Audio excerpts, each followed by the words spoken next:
சரி, இப்ப நாங்க இன்றைக்கு பார்க்க போற விஷயம் ஆஹ் பாடசாலை தலைமைத்துவம் தொடர்பான விடயங்களை பார்ப்போம். பாடசாலை தலைமைத்துவம் ஓகேயா? ஹலோ, என்னுடைய வாய்ஸ் எல்லாம் கிளியரா இருக்குதா உங்களுக்கு? ஓகே தானே? சார் ஓகே, கிளியரா we will start. கொஞ்சம் சவுண்ட் இல்லாம இருக்கு சார். சவுண்ட் காணாம இருக்குதா? மேக்சிமம் ஓகே சார், சவுண்ட் நல்லா இருக்கு சார். வணக்கம் சார். பிரச்சனை இல்லை. என்ன, நான் மேக்சிமம் சவுண்ட் வச்சிருக்கிறேன். போக போக எதுவும் இஷ்யூ என்ன நான் சொல்லுங்க. சரிதானே? சவுண்ட் மேக்சிமம் எஸ் மேக்சிமம் இருக்குது.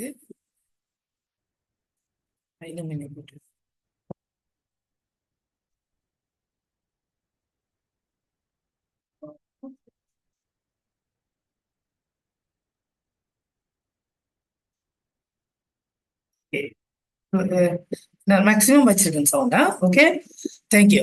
இப்ப நாங்க பாடசாலை தலைமைத்துவம் ரெண்டு பார்த்தோம். சரிதானே? நீங்க நோட்ஸ் எடுக்க தேவையில்லை, பட் எவ்வளவு கொள்ளுங்க. அதாவது இதை நீங்க போட்டோ எதுவும் கொடுக்க தேவையில்லை, நான் இது உங்களுக்கு அனுப்புவேன். நேற்றைய போல இன்றைக்கும் அனுப்புவேன். சரியா? அந்த அடிப்படையில நீங்க இப்ப கொஞ்சம் படி விளங்குல. சார் இப்ப சவுண்ட் குறைஞ்சிச்சு. உங்களோட சவுண்ட் குறைஞ்சிருச்சு சார். குறைஞ்சிருக்குதா? ஓ சார். எஸ், குறைஞ்சுதான். கரெக்ட். சரியா? இப்ப சரியா? இப்ப சரி. சரி, பாடசாலை தலைமைத்துவம் தொடர்பான விடயங்களை நீ பார்க்க போறோம். நீங்க எழுதி கொள்ள வேண்டிய அவசியம் இல்லை. புதிதாக ஏதாவது சொன்னால் நீங்க எழுதி கொள்ளுங்க, தேவைப்பட்டா நீங்க நோட் பண்ணி கொள்ளுங்க. நான் கதைக்கிற விஷயங்களே. சரிதானே? ரைட். ஒரு பாடசாலை முன்னேற்றம் உண்மையில யாருல தங்கியிருக்குன்னு கேட்டால் என்ன சொல்லலாம்? ஒரு அதிபருடைய தலைமைத்துவத்துல தங்கியிருக்கேன்னு. ஆகவே அந்த பாடசாலை தலைமைத்துவத்தை நாங்க விதம் விதமாக பாக்குறோம். நேற்று போன கிளாஸ்ல இருந்து கடைசி இன்னைக்கு 5வது செஷன் நடக்குது. கடைசி 4 செஷன்லையும் நாங்கள் அதிபருடைய வகிபாகத்தை விதம் விதமாக நோக்கி கொண்டிருக்கிறோம். முதலாவதாக கலைத்திட்ட முகாமைத்துவம் என்று பார்க்கிறோம். அடுத்தது போதனா தலைமைத்துவம் என்று பார்க்கிறோம். மிகவும் முக்கியமாக கற்பித்தலியல் தலைமைத்துவம் என்று பார்க்கிறோம். நாங்கள் ஆங்கிலத்தை சொல்ல போனால் curriculum management, curriculum leadership, curriculum management. உண்மையா பாடசாலை கலைத்திட்ட முகாமைத்துவம், அதாவது கலைத்திட்ட முகாமையாளர். அதிபர் என்பவர் ஒரு கலைத்திட்ட முகாமையாளர் அல்லது கரிக்குலம். அதைத்தான் நாங்கள் கரிக்குலம் லீடர்ஷிப் என்று சொல்றோம், அல்லது கரிக்குலம் மேனேஜ்மெண்ட் என்று சொல்லுவோம். இரண்டாவதாக போதனா தலைமைத்துவம் பார்க்கிறாங்க, இன்ஸ்ட்ரக்ஷனல் லீடர்ஷிப். அடுத்ததாக 3வதாக நாங்கள் பார்க்க வேண்டிய மிக முக்கியமாக விஷயம், பேச வேண்டிய விஷயம், பேசிக்கொண்டிருக்கிற விஷயம் இன்ஸ்ட்ரக்ஷனல் லீடர்ஷிப். மன்னிக்க வேண்டும், பெடகோஜிக்கல் லீடர்ஷிப், அதாவது கற்பித்தலியல் தலைமைத்துவம். பொதுவாக பாடசாலை தலைமைத்துவம் எந்த வகையாக இருந்தாலும் கூட நாங்க எதற்காக இந்த பாடசாலை தலைமைத்துவத்தை நாங்கள் வேண்டி நிற்கிறோம் என்று நாங்கள் பார்த்தோம் என்றால், பாடசாலையின் முன்னேற்றம் ஒரு பாடசாலையினுடைய தலைமைத்துவ திறன்கள் தான் தங்கியிருக்கு. எந்த ஒரு பாடசாலையினுடைய முன்னேற்றமும் அந்த பாடசாலையின் தலைமைத்துவத்தில் தங்கி இருக்குது. இன்னும் தெளிவா சொல்ல போனால் அந்த தலைமைத்துவம் செய்கின்ற நபருடைய திறன்களில, அவரிடம் காணப்படுகின்ற ஸ்கில்ஸ், அபிலிட்டி, இயலுமைகள்ல தங்கி இருக்குது. அந்த அடிப்படையில அதிபருக்கு ஒரு பாடசாலை முன்னேற்றம் தொடர்பாக இருக்கக்கூடிய பங்கு என்ன என்று பார்த்தோம்டா, சரிதானே, பாடசாலையின் வெற்றியினை உறுதி செய்தல் முதலாவது விஷயம். அதிபரானவர் ஒரு பாடசாலையினுடைய வெற்றியை உறுதி செய்பவராக இருக்க வேண்டும். வெற்றி என்றால் என்ன? எல்லா விதத்திலையும், அது கலைத்திட்டம் அல்லது இணை கலைத்திட்ட செயற்பாடுகளாக இருக்கலாம், அல்லது பாடசாலையுடைய முகாமைத்துவ நடவடிக்கைகளாக இருக்கலாம், கலைத்திட்ட மேற்பார்வையாக இருக்கலாம், மதிப்பீட்டு பணியாக இருக்கலாம். எதுவாக இருந்தாலும் பாடசாலையினுடைய வெற்றியை அடைவ அவர் உறுதி செய்யப்படும். விளைதிறனை தக்க வைத்தல். விளைதிறன் என்பது என்ன?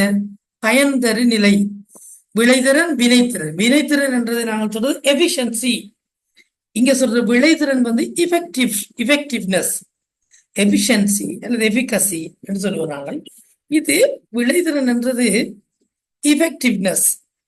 விளைதிறன் என்றது உண்மையா இன்னும் ஒரு தமிழ் இருக்குது, பயன் தரு நிலை. ஒரு பாடசாலை எந்த அளவுக்கு பயன் மிக்கதாக காணப்படுகிறதோ அதை அப்படியே தக்க வைக்க தெரியும் ஒரு மதிப்பருக்கு.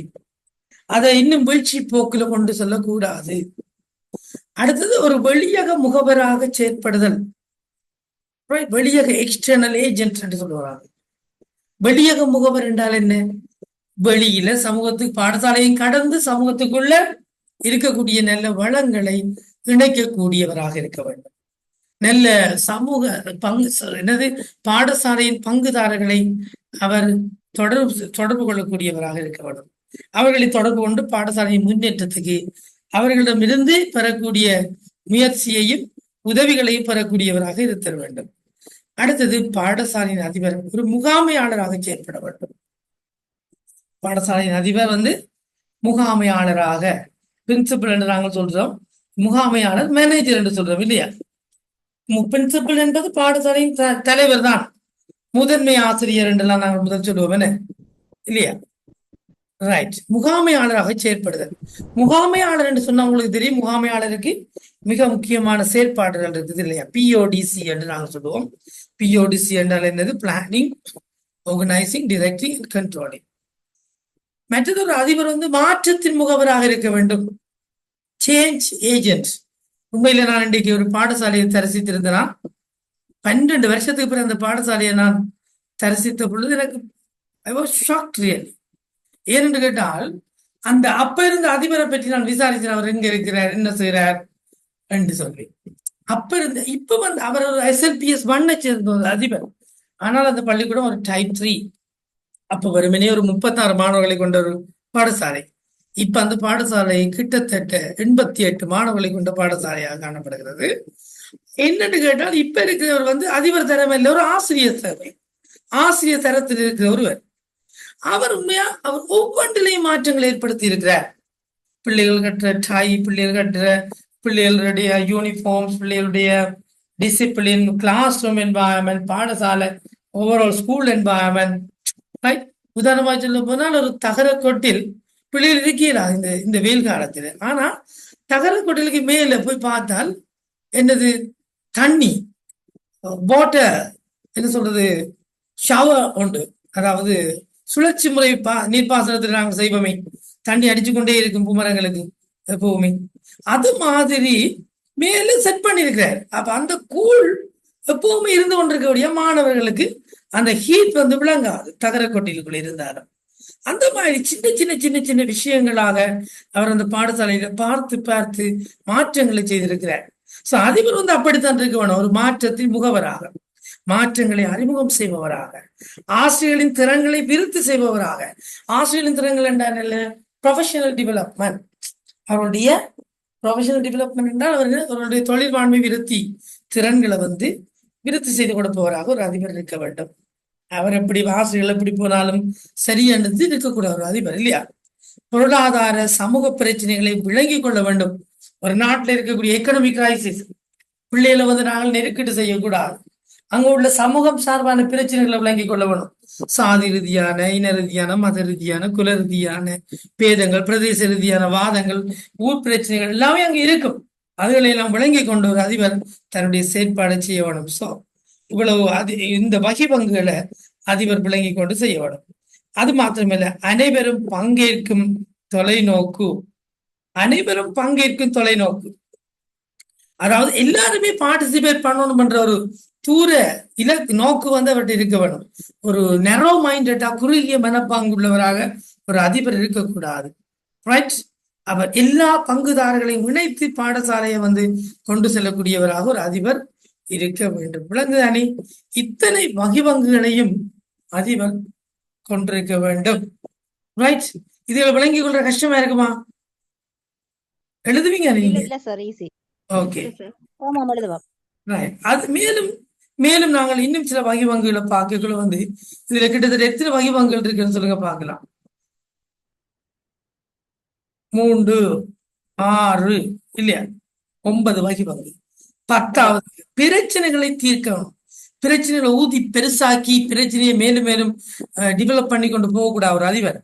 பிரச்சனைய கண்டு ஒதுங்கவும் கூடாது. பிரச்சனையை அடிச்சு அமர்த்தி வைக்கவும் கூடாது. என்ன பிரச்சனை ஆராய்ஞ்சு இந்த பிரச்சனைக்குரிய ரூட் காசஸ், மூல காரணத்தை கண்டறிந்து இயலுமானவரை அதை இழிவளவாக்க வேண்டும். அப்ப கான்ஃப்ளிக்ட் மேனேஜ்மெண்ட் தெரிஞ்ச ஒருவராக அதிபர் இருக்க வேணும். முரண்பாட்டு முகாமைத்துவம் தெரிந்த ஒரு நபராக, கான்ஃபிளிக்ட் மேனேஜராக, முரண்பாட்டு முகாமையாளராக ஒரு அதிபர் இருக்க வேண்டும். அது மாத்திரமல்ல, அவங்களுக்கு கற்றலுக்கு பொருத்தமான பாடசாலை கலாசாரம், கற்றலுக்கு பொருத்தமான conducive learning environment or culture, school culture கற்றலுக்கு பொருத்தமாக இருக்க வேண்டும். கற்றலுக்கு உகந்த சூழலாக காணப்படக்கூடியவாறு அந்த பாடசாலை கலாசாரத்தை அவர் பேணிக் கொள்ள வேண்டும். என்னதான் அங்க பாடசாலையில் ஒரு நிகழ்வு நடந்தாலும் கூட அங்க கற்றல் பாதிக்கப்படாத வண்ணம் ஒரு கல்ச்சர் அங்க நிலவ வேண்டும். ஆசிரியர்கள் என்னதான் லீவ் எடுத்தாலும் கூட கற்றலுக்கு பாதகம் இல்லாத ஒரு கலாசாரத்தை, கல்ச்சரை அவர் அங்க கல்டிவேட் பண்ண வேணும். அதிபர் அங்கு உற்பத்தி செய்ய வேண்டும். கற்றல் இலக்குகளை உருவாக்குபவராக ஒரு அதிபர் இருக்க வேண்டும். Learning goals, objective.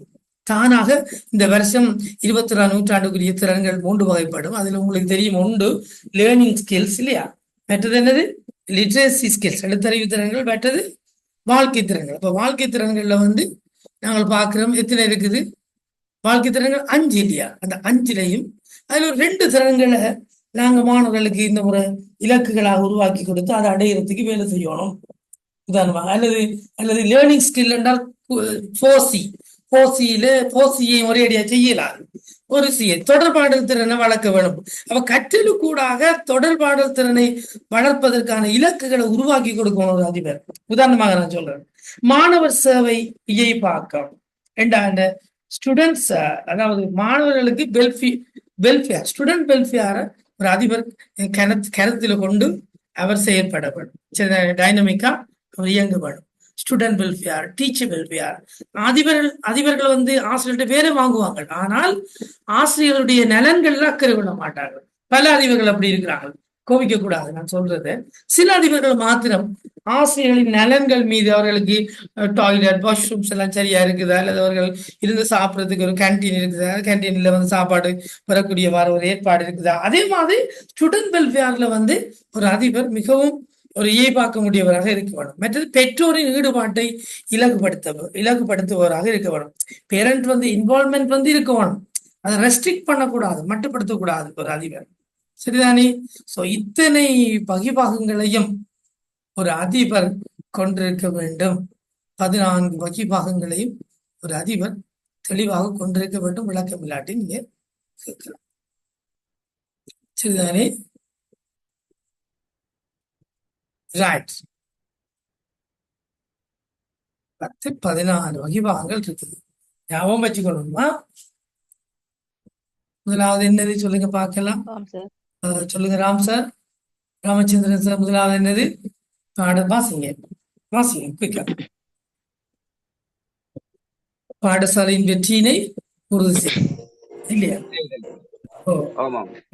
இரண்டாவது விளைத்திறனை தக்க வைத்தல். வாய்ச்சிட்டு போ. மூன்றாவது வெளியக முகவராக செயற்படுதல். முகாமையாளராக செயற்படுதல். மாற்றத்தின் முகவராக செயற்படுதல். மாற்றங்களை புதிதாக அறிமுகம் செய்பவராக இருத்தல். ஆசிரியர்களின் திறன்களை விருத்தி செய்து அவர்களுடைய வாழ்மை விருத்திக்கு உதவுதல். பொருளாதார மற்றும் சமூக பிரச்சனைகளுக்கு விளங்கி கொண்டு அதுக்கேற்ற வகையில நாங்க பாடசாலை சமூகத்தை வழிபடுத்துறதுக்கான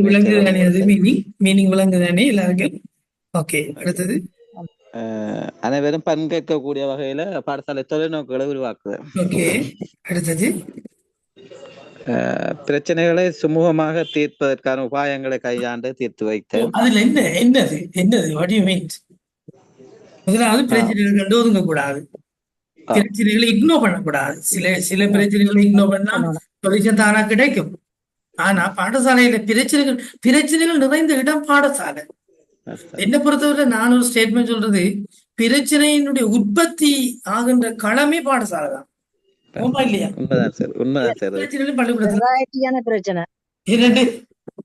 வெரைட்டியான பிரச்சனை. Varieties of problems. பாடசாலை இல்லாட்டி எங்களுக்கு பிரச்சனையே இல்ல. பல்வேறு தரப்பால பிரச்சனை சார், அது தரப்புகளால பிரச்சனை. சரியா சொல்றீங்க. உதாரணமாக அந்த போன பள்ளிக்கூடத்துல சிசிடிவி கூட்டி கொடுத்துட்டாங்க. சிசிடிவி பிரின்சிபலுக்கு ஆபரேட் பண்ண இல்லாம இருக்கு. ஏன் சொல்லுங்க? அந்த டெக்னாலஜி கொடுத்த பழைய மாணவர்கள் பாஸ்வேர்டு அவங்க வச்சுக்கொண்டு அவங்க ஒப்சர்வ் பண்றாங்க. அதிபர் எங்க ஆசிரியர் எங்க பாரு, சனிக்கிழமையில ஏன் பாருங்க, இங்க என்ன குடும்பம் நடத்துறாங்களா என்றெல்லாம் கேட்கிறாங்களா. பாடசாலைக்கு உதவி செய்யறேன்னு சொல்லி உபத்திரவம் தான் செய்யறாங்க. என்ன அதுவும் நடக்கும். சரி, அடுத்தது கற்றலுக்கு பொருத்தமான பாடசாலை கலாச்சாரம். கற்றலுக்கு உருவாக்குபவர், மாணவர் சேவை, பார்க்க பெற்றோர் ஈடுபாடு. ரைட். இப்ப விளைதிறன் உள்ள பாடசாலை என்றா என்ன? விளைதிறன் உள்ள பாடசாலை என்றா என்ன? வாசிக்கலும் பொழுது என்ன வாசிக்கலும் விளைதிறன் உள்ள பாடசாலை என்று சொன்னால் ஒரு பாடசாலையில் பயன்தரு பாடசாலையாக மாற்று. நான் சொல்றேன் உங்கள்ட்ட, பயன்தரு பாடசாலையாக மாற்றுதலே என்ன விளைதிறன் உள்ள ஒரு பாடசாலை என்று சொல்லுவோம். ஒரு பாடசாலை சமூகத்துக்கு பயன்தரு பாடசாலையாக இருக்குது என்று சொன்னா அது உண்மையில ஒரு விளைதிறன் மிக்க பாடசாலை. ஆகவே ஒரு கல்வி அபிவிருத்தியை முகாமைத்துவம் செய்கின்ற அடிப்படை நோக்கமே என்னன்னு கேட்டா ஒரு பாடசாலைய ஒரு பயன்தரு பாடசாலையாக மாற்றுறது. அவை பயன்தரு பாடசாலையாக மாற்றுவதில் அதிபர்கள் அக்கறை கொள்ளுதல் வேண்டும். சரி, ஒரு பாடசாலை நோக்கங்கள் குறிக்கோள்களை எதிர்பார்த்த அளவில் அடைந்தால் மாத்திரமே அது பயன்தரு பாடசாலை. விளைதிறன் உள்ள பாடசாலை என்று சொன்னாலும் சரிதான், பயன்தரு பாடசாலை என்று சொன்னாலும் சரிதான். என்ன விளைதிறன் பாடசாலை என்று சொன்னாலும் சரிதான், அல்லது பயன்தரு பாடசாலை என்று சொன்னாலும் சரி. சரி, ஆகவே நாங்கள் என்ன செய்யணும்? இந்த விளைதிறன் உள்ள ஒரு பாடசாலையை உருவாக்குறதுக்கு நாங்கள் முயற்சி செய்ய வேண்டும். அதாவது நோக்கங்கள், அந்த பாடசாலைக்கு இருக்கின்ற குறிக்கோள்கள் அவற்றை எதிர்பார்த்த அளவில அடைந்தால் மாத்திரமே அந்த எக்ஸ்பெக்டட் லெவல நம்ம அச்சீவ் பண்ண வேண்டும். ஜஸ்ட் எல்லாரும் அடைகிறாங்க தான் இல்லைன்னு ஜீரோ யாரும் இல்லையே, எல்லாருமே ஒரு குறிப்பிட்ட அளவுல பெர்ஃபார்மன்ஸை பெற்றுக்கொள்றாங்க. ஓஎல் உதாரணமாக ஒரு குறிக்கோளை சொல்லுவேன், என்னது உயர்தர பிரிவில் 80% மாணவர்கள் பல்கலைக்கழகம் செல்வதை உறுதி செய்தல் என்றா அந்த குறிக்கோளை எதிர்பார்த்த 80% அளவில் அடைந்தால் மாத்திரம்தான் அது பயன்தரு பாடசாலை. அப்ப 80% மாணவர்களை பல்கலைக்கழகத்துக்கு நுழைய செய்வதற்கான வேலை திட்டங்கள் அங்க இடம்பெறுதல் அவசியம். சும்மா பயன்தரு பாடசாலையாக பெறாது. இப்ப நாங்கள் என்ன செய்யணும்? இலக்குகளை, நோக்கங்களை, குறிக்கோள்களை டிஃபைன் பண்ணி அதை அடையக்கூடியவாறு நாங்கள் ப்ராஜெக்டுகளை, செயற்திட்டங்களை இல்லையா நாங்க வகுக்க வேணும், அதை நடைமுறைப்படுத்த வேணும், மானிட்டர் பண்ண வேணும், மெஷர் பண்ண வேணும், அளவீடு செய்யணும். எந்த அளவுல நாங்க அடைஞ்சிருக்கிறோமா இல்லையா? ஓகேயா? சரி, அடுத்ததாக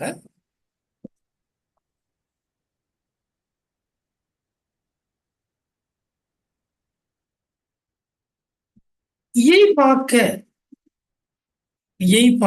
ஆற்றல். இயைபாக்க ஆற்றல் நான் நீங்க சொல்லியிருந்தேன். இயைபாக்க ஆற்றல். இயைபாக்க ஆற்றல் என்பது மாற்றங்கள் புகுத்தப்படும் போது ஏற்படும் தடைகளை இனங்கண்டு புதிய தேவைகளுக்கு பொருத்தமான வகையில் முகாமைத்துவ செயற்பாடுகளை பிரயோகிப்பதனை இயைபாக்க ஆற்றல், டைனமிக் அபிலிட்டி என்று நாங்கள் அதை சொல்லுவோம் ஆங்கிலத்தில். மாற்றங்கள் புகுத்தப்படும் போது தடைகள் ஏற்படுமா இல்லையா? புதிய மாற்றங்கள் எல்லாரும் ஏற்றுக்கொள்வார்களா? ஒரு பொழுதும் இல்லை. புதிய மாற்றங்களை யாருமே ஏற்றுக்கொள்ள போறது இல்லை. ஆமா இல்லையா? அப்ப நாங்க என்ன செய்ய வேண்டும்? அங்க ஏற்படுற தடைகளை ஐடென்டிஃபை பண்ணணும், சரியாக இனங்காணணும். உதாரணமாக உங்கள்ட்ட இருக்கிற ஒரு 50 டீச்சர்ஸ்ல கிட்டத்தட்ட 50 டீச்சர்ஸ்ல 70% ஆசிரியர்கள், கிட்டத்தட்ட 70%, 50 டீச்சர்ஸ்ல 35 பேர் என்ன 35 பேர் ஓவர் 45 வயதுக்கு மேற்பட்டவர்கள்.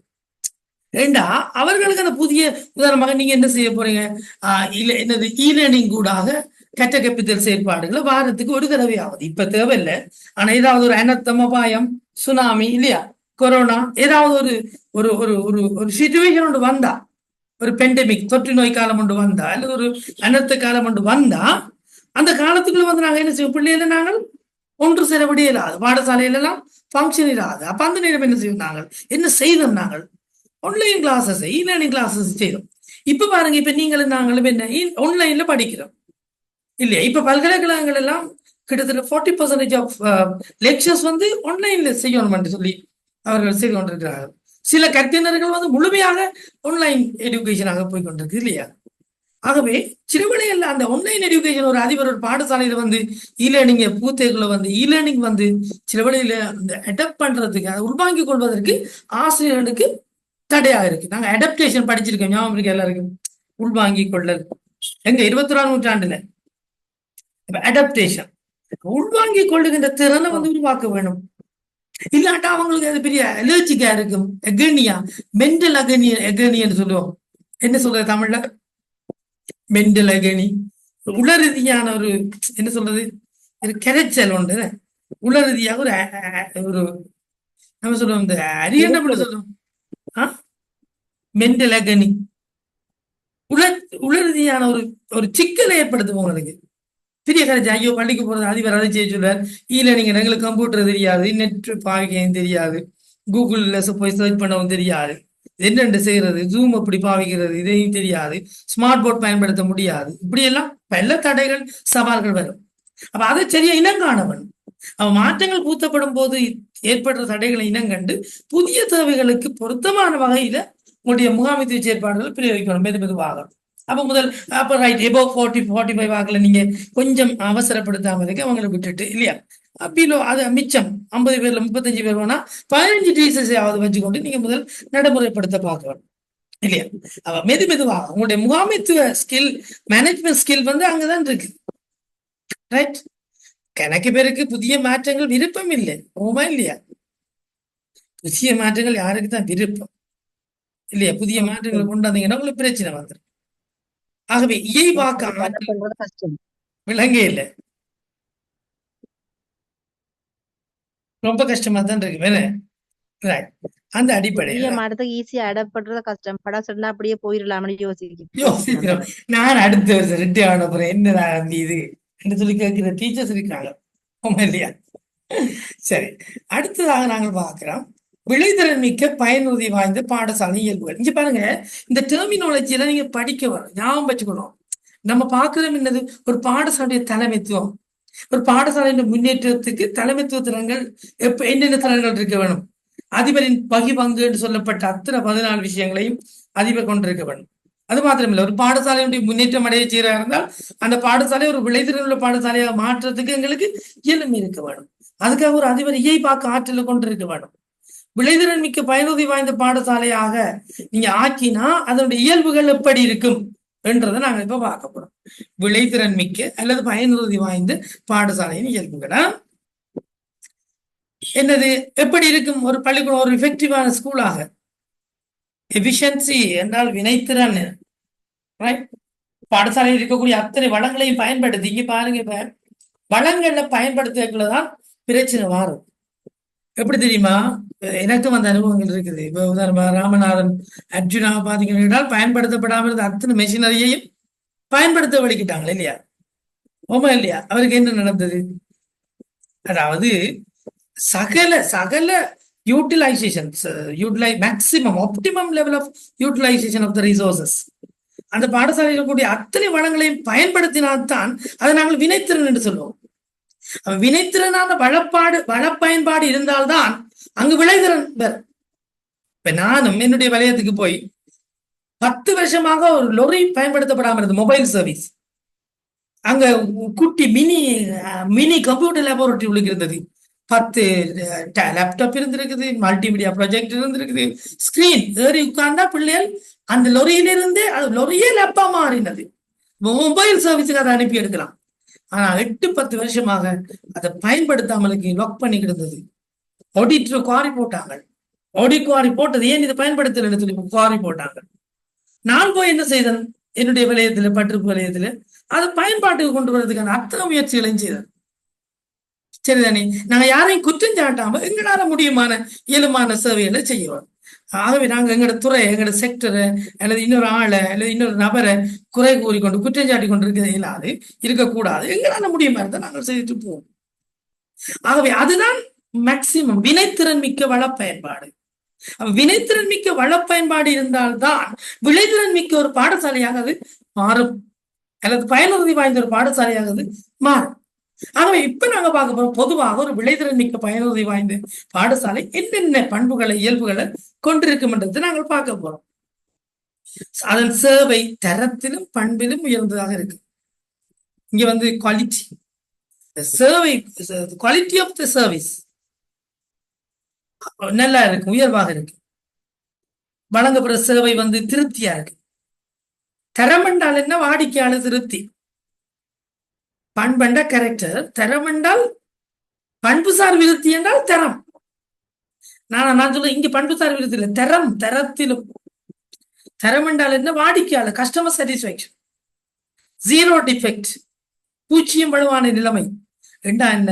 குவாலிட்டி என்றால் அது 100% குவாலிட்டியா இருக்கும். அதைத்தான் நம்ம குவாலிட்டி என்று சொல்லலாம். 100% ஒரு வாடிக்கையாளருக்கு திருப்தி ஏற்படுத்த இயலுமாங்களால? ஏழுமா? முடியாது. என்ன சொல்றீங்க? பேசாம இருக்கிறீங்க. ஒரு பிள்ளைக்கு 100% திருப்தி ஏற்படுத்த இயலாங்களால என்னத்திலேயாவது அவர்கள் குறை இல்லையா? ராமச்சந்திரன் சார் இல்லையா? இந்திரன் சார் அதான் ஏதோ ஒன்றிலேயாவது அவர்கள் குறை காண்பார்கள். ஆகவே 100% திருப்தியை கொடுக்கலா எங்களுக்கு. ஆனால் சரியா 100% திருப்தி ஒன்று ஏற்பட்டால் அதைத்தான் நாங்கள் குவாலிட்டி என்று சொல்லுவோம். 80% அடைவு குவாலிட்டி என்று சொல்றதில்லை, 65% அடைவு மட்டத்தை குவாலிட்டி என்று சொல்றதில்லை. 100% of achievement, that is the quality. நோக்கங்கள் பற்றிய தெளிவு இருக்க வேணும்.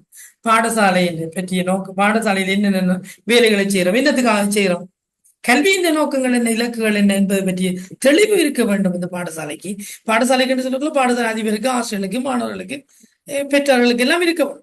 எங்கட பள்ளிக்கூடம் ஏன் இந்த ப்ராஜெக்டை செய்யறோம், என்னத்துக்காக செய்யறோம் என்றது தெரிய வேணும். பாடசாலை விருத்திக்கேற்ப எழுத்து பிள்ளைகளுக்கு பாடசாலையின் ஆற்றலையும் விருத்தி செய்யப்படும். ஒரு பள்ளிக்கூடத்தினுடைய டெவலப்மெண்ட்டுக்கு ஏற்ற மாதிரி அந்த பாடசாலையுடைய கெப்பாசிட்டி, அளவு, ஆற்றல் மேலும் மேம்படும். ஆளுநை அபிவிருத்தி மேற்கொள்ளப்பட்டிருக்கும். அங்க ஸ்டாஃப் டெவலப் பண்ணப்பட்டிருப்பாங்க, மைன் எம்ப்ளாயிஸும் டெவலப் பண்ணப்பட்டிருப்பாங்க, டீச்சர்ஸும் அவர்களுடைய தொழில்சார் மாண்புத்துவத்தை பெற்றிருப்பார்கள். பயிற்றப்படாத ஆசிரியர்களே அங்க இருக்கக்கூடாது. அப்படி இருந்தால் அது பயனுறுதி வாய்ந்த ஒரு பாடசாலையாக இருக்கு. அன்ட்ரைன் டீச்சரான, ட்ரெயின் டீச்சர்ஸ் தான் நினைவாக இருக்கணும். அன்ட்ரைன் டீச்சர்ஸால கற்பித்தல் பணியை சரியாக மேற்கொள்ள முடியாது. ஆகவே ட்ரெயின் டீச்சர்ஸ் தான் குவாலிட்டி ஆஃப் டீச்சிங் லேர்னிங் ப்ராசஸை அவங்க மேற்கொள்வாங்க.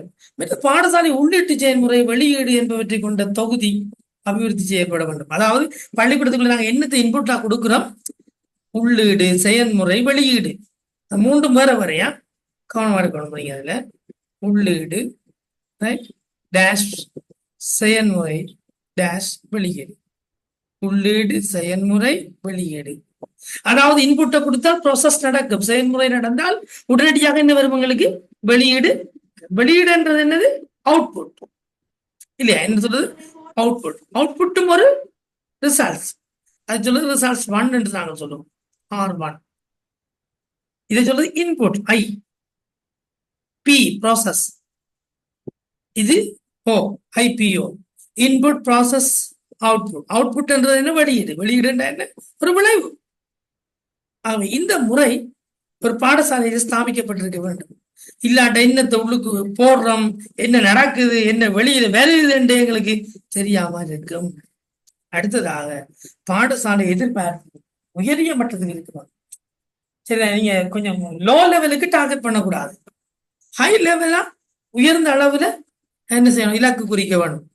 அதான் உதாரணமாக பிள்ளைகள் சும்மா சொல்லுங்க 120 பிள்ளைகள் ஓயல் பரீட்சைக்கு தோற்றுறாங்கன்னு சொன்னால் எங்கட 100 பிள்ளைகள் அதுல 7க்கு குவாலிஃபைட் ஆகும் என்று ஒரு ஹை லெவல்ல, ஒரு உயர்ந்த அளவுல உங்களோட எதிர்பார்ப்பு. அல்லது ஒரு 92% பிள்ளைகள் உயர்தரத்துக்கு தகுதி பெறுவார்கள் என்ற மாதிரி உயரிய மட்டத்துல உங்களோட எதிர்பார்ப்பு இருக்க வேணும். அதிபர் கலைத்திட்ட தலைமைத்துவ பண்பினை கொண்டவராக இருக்க வேண்டும். கலைத்திட்ட தலைமைத்துவ பண்பான கரிக்குலம் லீடர்ஷிப் என்ன நாங்கள் எதான் பார்க்கிறோம், பார்த்து கொண்டு இருக்கோம், அடிக்கடி வரும். கலைத்திட்டத்தை தலைமைத்துவம் செய்யணும். என்னென்ன பாடங்கள் சரியான நேர சூசி. முதலாவது கலைத்திட்ட முகாமைத்துவம். நான் எழுதின புத்தகம் வந்து கலைத்திட்ட முகாமைத்துவமா, கலைத்திட்ட முகாமைத்துவம். இதுக்கு முதல் பார்த்துருப்பீங்க. இங்க பாருங்க, என்னுடைய புத்தகத்தின் பேர் இந்த சிவானந்தம் ஸ்ரீதரன், கலைத்திட்ட முகாமைத்துவம், கரிக்குலம் மேனேஜ்மெண்ட். ஒரு அதிபருக்கு தெரியவனும் கரிக்குலத்தை எப்படி பள்ளிக்கூடத்தை மேனேஜ் பண்றது, கலைத்திட்டத்தை எப்படி முகாமை செய்வது. முகாமை செய்தால் அவருக்கு அங்க அங்க அவர் கலைத்திட்ட தலைமைத்துவ பண்பு அவருக்கு இருக்குதுன்ற அர்த்தம். முதலாவது என்ன கலைத்திட்ட முகாமைத்துவத்துல என்ன? முதலாவது டைம் டேபிளிங், நேர சூசியிடல், வெரி இம்பார்ட்டன்ட். நேர சூசியிட்டா மட்டும் போதாது, பொருத்தமான ஆசிரியருக்கு பொருத்தமான பாட ஒதுக்கீடு மேற்கொள்ளப்படுகிறதா.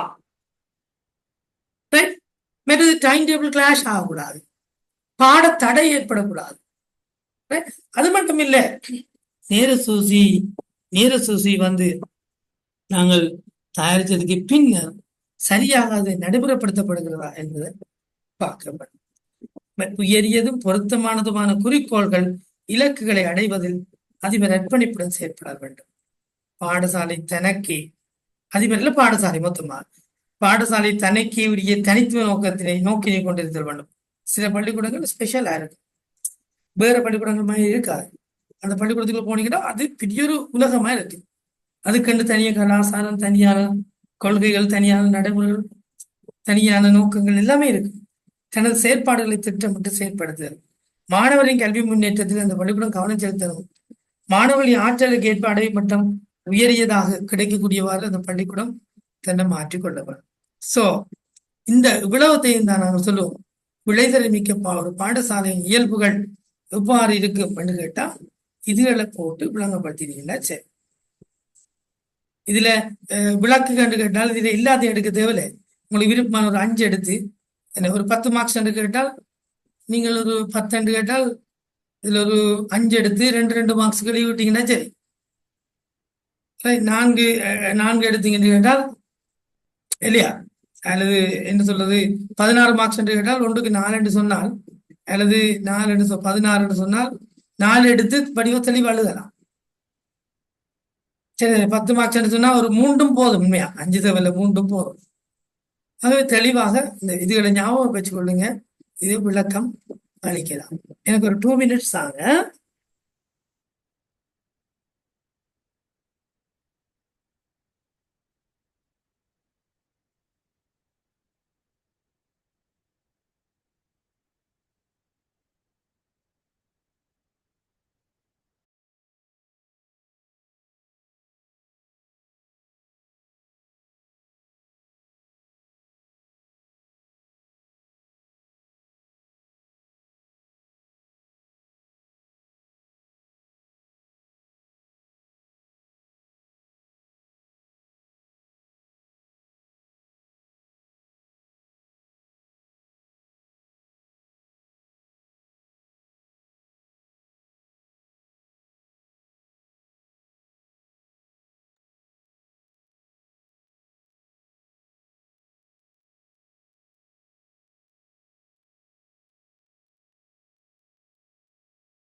Sudarshan sir in the school.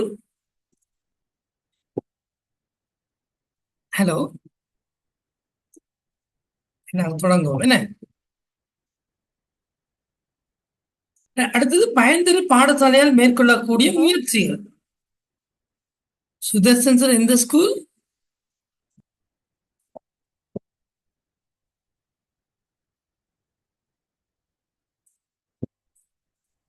சரி.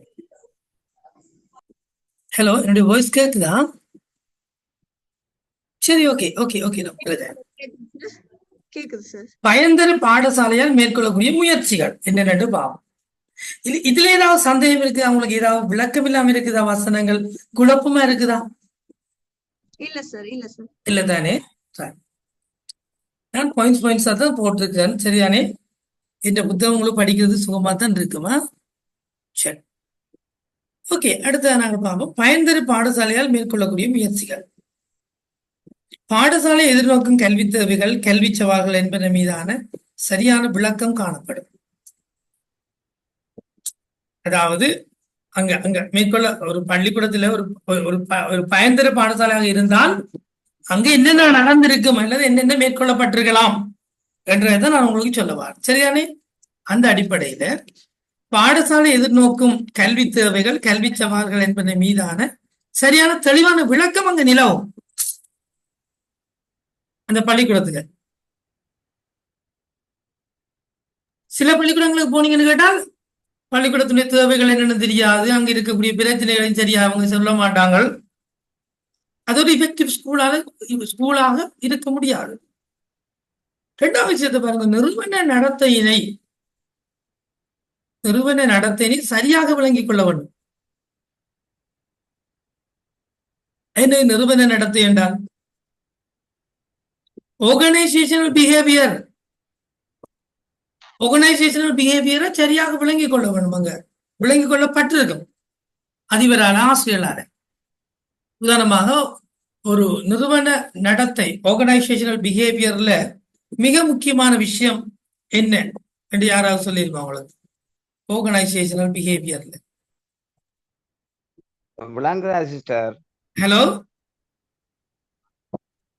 ஹலோ, என்னுடைய ஸ்கிரீன் மாறி இருக்கா? இல்ல சார், இல்ல இல்ல. ஆர்கனைசேஷனல் பிஹேவியர் என்ன? நிறுவன ரீதியான நடத்தை தெரியுமா இருக்காவது? முக்கியமாக என்ன அதுல என்னென்ன பண்புகள் இருக்கு சொல்லுங்க பாரு. ஒரு நிறுவன நீங்க படிச்சிருப்பீங்களே முகாமைத்துவத்துல. ஆர்கனைசேஷனல் பிஹேவியர் என்றால் என்ன? நிறுவன நடத்தை என்றால் என்ன? படிக்கலையா? இல்ல ஓபி என்று நாங்கள் சுருக்கமாக சொல்லுவோம்.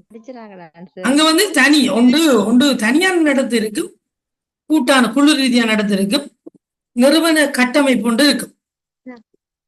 அதாவது அங்க என்னென்ன மிக முக்கியமா எம்ப்ளாயீஸ் அவங்களோட வேலை செய்யறாங்களுடைய பெர்ஃபார்மன்ஸ் வந்து மேம்பட்டதாக காணப்படும். மேம்பட்டதாக காணப்பட வேணும். ஒரு வீக் பெர்ஃபார்மன்ஸ், அதாவது நாங்க நேற்று பார்த்த ஒரு விஷயம் ஞாபகம் இருக்கா? கற்பித்தலில் ஆர்வம் இல்லாத ஆசிரியர்கள். நீங்க சொன்னீங்க சிஸ்டர், சொன்னீங்க அப்படி குறைவா தான் சார் இருக்கிறாங்கன்னு சொல்லி, ஞாபகம் இருக்கா? ஹலோ, என்னுடைய பிடிஎஃப் மாறி இருக்குதா? இல்ல சார், இல்ல இல்ல. இம்ப்ரூவ்ட், அதாவது அங்க வேலை செய்யறார்கள் ஆசிரியர்களுடைய வினையாற்றல் வந்து மேம்படுத்தப்பட்டதாக இருக்கும். அங்க நிறுவன ரீதியான நடத்தையில மிக முக்கியமான விஷயம் உண்டு. ஒவ்வொரு ஆசிரியருக்கும் தன்னுடைய தொழில திருப்தி ஒன்று இருக்கும். தொழில் திருப்தி மேம்படுறதாக காணப்படும். மிக சிறந்த தீர்மானம் எடுக்கிற நடைமுறை வந்து அந்த பள்ளிக்கூடத்துல இருக்கணும். மிக நல்ல சிறப்பான விளைதிறன் மிக்க தலைமைத்துவம் காணப்படும். மாற்ற முகாமைத்துவத்துக்கு அங்கு இடம் அளிக்கப்படும். இதுகளை எல்லாம் தான் நாங்கள் என்னென்று சொல்றோம், நிறுவன நடத்தையினை அங்கு சரியாக விளங்கிக் கொள்ள வேண்டும்.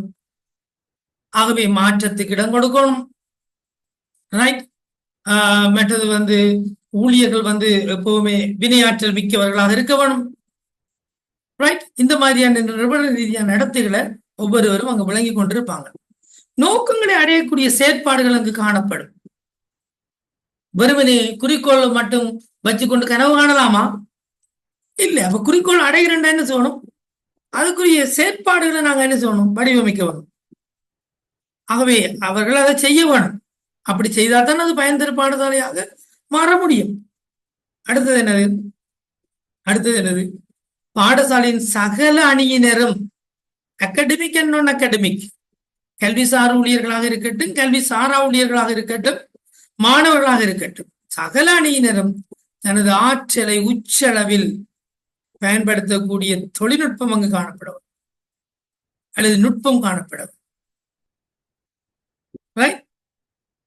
ஆகவே உங்களுக்கு தெரியும், கல்வி அமைச்சருடைய சுற்றறிக்கை இருக்குது.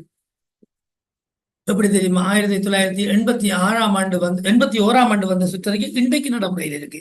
எப்படி தெரியுமா? மனிதவள உச்ச பயன்பாடு, மனிதவள உச்ச பயன்பாடை பயன்படுத்தி ஒரு நிறுவன தலைவர் அந்த பாடசாலையில் இருக்கக்கூடிய மனித வளங்களுடைய சேவையை பெற்றுக்கொள்ளும். ரைட்? அப்படி இல்லாட்டி அவர் ஒரு சிறந்த தலைமைத்துவம் கொண்டவராக இருக்க மாட்டார். அந்த நிறுவனமும் ஒரு விளைதிறன் மிக்க நிறுவனமாக இருக்காது. அது பாடசாலையாக இருக்கட்டும், ஒரு வைத்தியசாலையாக இருக்கட்டும், அல்லது ஏனைய ஒரு ஃபேக்டரியாக இருக்கட்டும், அல்லது ஒரு கம்பெனியாக இருக்கட்டும், என்னவாக இருந்தாலும் அந்த ஊழியர்கள்னா மனித வளங்களினுடைய உச்ச பயன்பாட்டை அந்த நிறுவன தலைவர் பெற்றுக்கொள்ள வேணும். அதுக்காக கசைக்கு பிள்ளைகள் உச்ச பயன்பாட்டை பெற அதே வேளையில ஊழியர்களுடைய நிழலையும் அக்கறை கொண்டிருக்க வேண்டும். சரியா? அடுத்தது மதிப்பீடு பயன் தன்மை கிட்டு செல்லக்கூடியதாக அமைந்திருக்க வேண்டும். அதாவது இதுல பிள்ளை இருக்குது, மதிப்பீட்டு பயன் இவாலுவேஷன் அங்க அந்த நிறுவனத்துல பள்ளிக்கூடத்தில் நடக்கிற மதிப்பீடுகள் பயன் தரும் தன்மைக்கு கொண்டு செல்ல வேண்டும். அங்க நடக்கிற ஒரு இவாலுவேஷன், எக்ஸ்டர்னல் இவாலுவேஷனோ இன்டர்னல் இவாலுவேஷனோ அந்த பள்ளிக்கூடத்துல வளமையா கிடைக்கக்கூடிய அந்த நன்மைகளை இல்லாம செய்யக்கூடாது. மகிழ்ச்சிகரமான சூழல் அங்கு அமைந்திருக்க வேண்டும். அப்படி என்றால் அது ஒரு பயன் தரும் பாடசாலையாக இருக்கு. ஆசிரியர்களது ஆற்றல்கள் சிறப்பாக இனங்காணப்பட்டிருக்க வேண்டும். இனங்காணப்பட்டு பாடசாலை பணிகள் பன்முகப்படுத்தப்பட்டிருக்க வேண்டும், அவர்களுக்கு வழங்கப்பட்டிருக்க வேண்டும். ஒவ்வொரு ஆசிரியருடைய திறன்களுக்கும் ஏற்ற விதமான பணிப்பகிர்வு அங்கு பன்முகப்படுத்தப்பட்டிருக்க வேண்டும். எல்லாருக்கும் அது டீசென்ட்ரலைஸ் பணிப்பகிர்வு வழங்கப்பட்டிருக்கும். ஒரு ஆள்கிட்டயே அது குவிஞ்சு இருக்காது. சில நேரத்துல பாத்தீங்கன்னா அதிபரே எல்லாத்தையும் வச்சுருப்பார், எல்லா பொறுப்புகளையும். சில அதிபருடைய வாள்கள் சிலதுகள் எல்லா பொறுப்புகளையும் வச்சுருப்பாங்க. அப்படி இல்லாம எல்லா ஆசிரியர்களையும் உங்களுக்கு தெரியும், 37/2012 என்ன சுற்றறிக்கையின் படி முகாம் என்னது ஆசிரியர் சட்டக்கோவை இருக்கு தானே, ஆசிரியர் ஒழுக்க சட்டக்கோவை. அந்த கோவையில சொல்லப்பட்டவாறு சகல ஆசிரியர்களும் முகாமையாளர்களின் பங்குதார்கள். அதிபர் தந்தாத்தான் தான் பள்ளிக்கூடத்து முகாமைத்துவ வேலைகளில் ஈடுபடலாம் என்றது இல்லை. ஒவ்வொரு ஆசிரியரும் தன்னுடைய பணியை கேட்டு பெற வேண்டும் அதிபரிடமிருந்து. ஆகவே ஒரு பயன்தரு பாடசாலையாக இருந்தால் அவ்வாறு ஆசிரியர்கள் தங்களுடைய ஆற்றல்களுக்கு ஏற்றவாறு பணிகளை பொறுப்பெடுத்து மேற்கொள்ளுதல் அவசியம். ஓகேயா? சரி, இப்ப அடுத்ததாக நாம் பார்ப்போம். ஒரு விளைதிறன் உள்ள, அதாவது பயன்தரு பாடசாலையானது பின்வரும் விடயங்களில் கரிசனை கொள்ள வேண்டும் என்று எட்மண்ட்ஸ் 1979 சொல்லி இருக்கிறார். எட்மண்ட்ஸ் என்றவர் 1979 சொன்ன விஷயத்தை பார்ப்போமா? அதாவது ஒரு விளைதிறன் உள்ள பாடசாலை பின்வரும் விஷயங்களை கரிசனை கொள்ள வேண்டும், கருத்தில் கொள்ள வேண்டும், அவதானம் செலுத்த வேண்டும் என்று சொல்றார். அதுல ஒன்று அதிபரின் வினைத்திறன். ஒரு பள்ளிக்கூடம் ஒரு வினைத்திறனான அதிபரை கொண்டிருக்கவன் எப்பவுமே மேசையில இருந்து உட்கார்ந்து கொண்டு தூங்குற அதிபரா இருக்கக்கூடாது, கார்ட்ஸ் விளையாடுற அதிபரா இருக்கக்கூடாது. ஏன்னா சில அதிபர்கள் கோவிக்க கூடாது சொல்றேன். ஆபீசர்ஸே அப்படி இருக்கிறாங்க, டேபிள்ல தங்களுடைய ஆபீஸ் டேபிள்ல இருந்து கார்ட்ஸ் விளையாடினோம், செஸ் விளையாடினோம். அவங்களால எப்படி அந்த நிறுவனத்தை வினைத்திறன் மிக்கதாக கொண்டு செல்ல முடியும்? அவ்வாறாயின் அந்த நிறுவனம் விளைதிறன் மிக்க ஒரு நிறுவனமாக மாற்றமடைய முடியும்? கேள்வி. ஆகவே மாணவர்களின் அடிப்படை திறன்களை முன்னேற்றுவதில் கவனம் செலுத்துதல் வேண்டும். அடுத்தது ஏதுவான பாடசாலை சூழல். ஏதுவான என்றால் கற்றலுக்கு ஏதுவான, கற்றலுக்கு உகந்த. அப்படியா? மாணவர்களின் செயலாற்றல் பற்றிய ஆசிரியர்களின் உயர் எதிர்பார்ப்பு இருக்க வேண்டும். மாணவர் முன்னேற்றம் பற்றிய தொடர் மதிப்பீடு அங்கு நடைபெற வேண்டும். இவ்வளவு இந்த 5 பண்புகளையும் மிக முக்கியமாக கருத்தனை கொள்ள வேண்டும். அப்படியாக இருந்தாலும் அது ஒரு விளைதிறன் மிக்க பாடசாலை. அப்ப நீங்க விளைதிறன் மிக்க பாடசாலை என்றா என்னென்று உங்கள்கிட்ட ஒரு கேள்வி கேட்டா, அல்லது ஒரு விளைதிறன் மிக்க பாடசாலை எப்படி இருக்க வேண்டும் என்ற ஒரு கேள்வி கேட்டா, நீங்க நினைச்சையெல்லாம் எழுதாம எட்மண்ட் சொன்னார், அங்க என்ன மோட்டிமோர் சொன்னார் என்று சொல்லி அவங்களோட பேரை போட்டுது, ஆண்டுகள் ஞாபகம் இல்லாட்டியும் பேரை போட்டுத்தாவது நீங்க அவர்கள் சொன்ன விஷயங்களை எழுதி ஆன்சர் பண்ணி கொண்டு போறது உங்களுடைய விடைய ஆதாரப்படுத்தும். அதே நேரம் புள்ளிகளை சொல்லிட்டாக உங்களுக்கு பெற்றுத்தரும். நானெல்லாம் அப்படிதான் ஆன்சர் பண்றது எக்ஸாம்களுக்கு. பேப்பர் கேள்வி வந்தா என்னுடைய விளைய எழுதுறதுக்கு பார்க்க என்னுடைய கருத்துக்கான ஒரு கேள்வி இருக்கும், தேர்ட் பார்ட் ஒன்று இருக்கும் இல்லையா? அந்த இடத்துல உமது கருத்து என்ன, அல்லது உமது உரைநடையில் எழுதுக, அல்லது நீர் என்ன கருதுகிறீர் என்று கேட்டா, அல்லது எவ்வாறு இதனை செய்வீர் என்று கேட்டா நம்மட ஐடியாவை எழுதுறது. அந்த நேரம் வந்து இவர கருத்து அங்க எழுதக்கூடாது, நம்மட ஐடியாவாக. அநேகமாக அப்படித்தான் எழுதுறது. என்ன திருடி திருடி செய்யறது. சரி, ஆனால் உதாரணமாக விளைவில் உள்ள பாடசாலை என்றால் என்ன பண்புகளை குறிப்பிட கேட்டால் மோர்டிமோர் இப்படி சொன்னார், எட்மண்ட்ஸ் இப்படி சொன்னார். மோர்டிமோர் 1988 என்ன சொன்னார்? ஒரு விளைதிறன் மிக்க பாடசாலை எப்படி இருக்கணுமான்னு சொன்னார். குறிக்கோள்களின் அடிப்படையில் அதிபர் முகாமைத்துவம் செய்ய வேண்டுமா, ஆசிரியருடைய பங்கேற்பு அங்கு இருக்க வேண்டுமா, உயர்மட்ட ஆசிரியர் மாணவர் இடையிலான தொடர்பாடல் உயர்ந்த மட்டத்தில் இருக்கணுமா, பெற்றோரின் ஒத்துழைப்பு காணப்படணுமா, சுமூகமான பாடசாலை கவிநிலை சூழல் அங்கு நிலவ வேண்டுமா. கவிநிலை. சரி, அதற்கு பின்னர் 92 ஆண்டு தேசிய கல்வி நிர்வாகம் தன்னுடைய ஒரு புத்தகத்துல ஒரு அறிக்கையில குறிப்பிட்டிருக்கப்படி ஒரு விளைதிறன் மிக்க பாடசாலை எப்படி இருக்கணுமா, வினைத்திறனுடைய அதிபரை கொண்டிருக்க வேண்டுமா. இது யாரோ ஒன்றாலும் சொன்னவர். யாரா? எட்மண்ட்ஸ் 1979 சொன்னவர். என்னையும் என்ன சொல்றாங்க? வினைத்தினுடைய அதிபர் இருக்கணுமா, வினைத்தினுடைய ஆசிரியர் குலாம் இருக்க வேணுமா, கல்வி தொடர்பான உயர் எதிர்பார்ப்புகள் இருக்க வேணுமா, ஆசிரியர் மாணவர் அது மற்றும் பெற்றோர் இடையிலான தொடர்பு இங்கேயும் சொன்னடாப்பா, ஆசிரியர் மாணவர் இடையிலான தொடர்பு. மொட்டிமோர் சொன்ன தகவலை இங்கே சொல்லியிருக்காங்க. விளைதிறனான திட்டமிடலும் ஒருங்கிணைப்பும் கோஆர்டினேஷனும் இருக்க வேண்டும் சொல்றாங்களா. அது தவிர பயனுறுதி வாய்ந்த தலைமைத்துவம் என்றால் என்ன, இஃபெக்டிவ் லீடர்ஷிப் என்பது என்ன? ஸ்டாக்டில் 1950 என்ன சொல்றார், லிப்மாம் 1964 என்ன சொல்றார், ஒரு பயனுறுதி வாய்ந்த இஃபெக்டிவ் லீடர்ஷிப் என்பது என்ன என்றதுக்கு அவங்க சொல்ற வரவிலக்கணத்தை கொஞ்சம் பாருங்க, விளங்கிக் கொள்ளுங்க. நான் அவர்கள்ட்ட கேட்கிறேன்னா கொஞ்சம் எனக்கு விளங்கப்படுத்துங்க சொல்லி கேட்பேன்னா.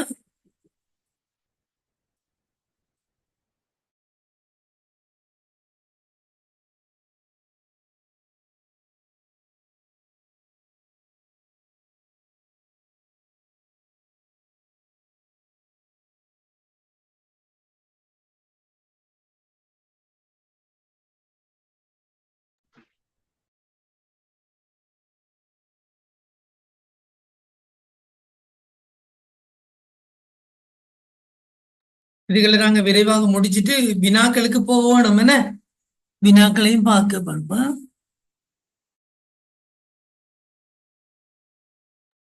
ரைட், ஓகே, நான் சொல்றேன். பயனுறுதி வாய்ந்த தலைமைத்துவம் என்றால் என்ன என்று நாங்கள் பார்த்தமாக இருந்தால் இல்லையா, ஒரு ஒழுங்கமைக்கப்பட்ட குழுவின் செயற்பாடுகளின் ஒரு ஆர்கனைஸ் பண்ணப்பட்ட ஒரு குழுவினுடைய செயற்பாடுகளில் செல்வாக்கு செலுத்துவதன் மூலம் நாங்கள் இறுதி இலக்கை நோக்கி தயார்படுத்துவதுடன் அதனை அடைய செய்வதும் ஆகும். பயனுறுதி வாய்ந்த தலைமைத்துவம் என்றால் என்ன? ஒரு ஒரு ஒரு ஸ்ட்ரக்சர் பண்ணப்பட்ட ஒரு கட்டமைக்கப்பட்ட குழு இருக்கு. ஆசிரியர்கள் பயிற்சி பெற்றிருப்பாங்க, ஆசிரியர்கள் எப்படி இருப்பாங்க, ஒரு என்னது பகுதி தலைவர் இருப்பார், பாடநேபாளர் இருப்பார், வகுப்பாசிரியர் இருப்பார், பாடாசிரியர் இருப்பார்கள். அந்த மாதிரியான ஒரு குழுவின் செயற்பாடுகள்ல நம்ம செல்வாக்கு செலுத்தணும். தலைமைத்துவம் அதிபர் இன்ஃபுளுன்ஸ் பண்ண வேணும். ரெண்டா என்ன செல்வாக்கு செலுத்துறா, அவர்களுக்கு உதவி செய்யணும், அவர்களுக்கு சப்போர்ட் பண்ண வேணும், பயிற்சி இல்லாட்டி பயிற்சி வழங்க வேணும், என்ன கற்பித்தலுக்கு என்ன மெட்டீரியல்ஸ் கற்பித்தல் சாதனங்கள் இல்லாட்டி சாதனங்களை பெற்றுக் கொடுக்க வேண்டும், இலவச பாட நூல்கள், ஆசிரியர் வழிகாட்டி நூல்கள் இதெல்லாம் பெற்றுக் கொடுக்க வேண்டும். அதன் மூலம் இறுதி இலக்கை நோக்கி ஒரு பாடசாலையை அவர் தயார்படுத்துவாராக இருந்தால் என்ன தயார்படுத்துவதுடன் அது இலக்கை அடைய செய்வதும் அதுதான் என்ன பயனுறுதி வாய்ந்த தலைமைத்துவம்.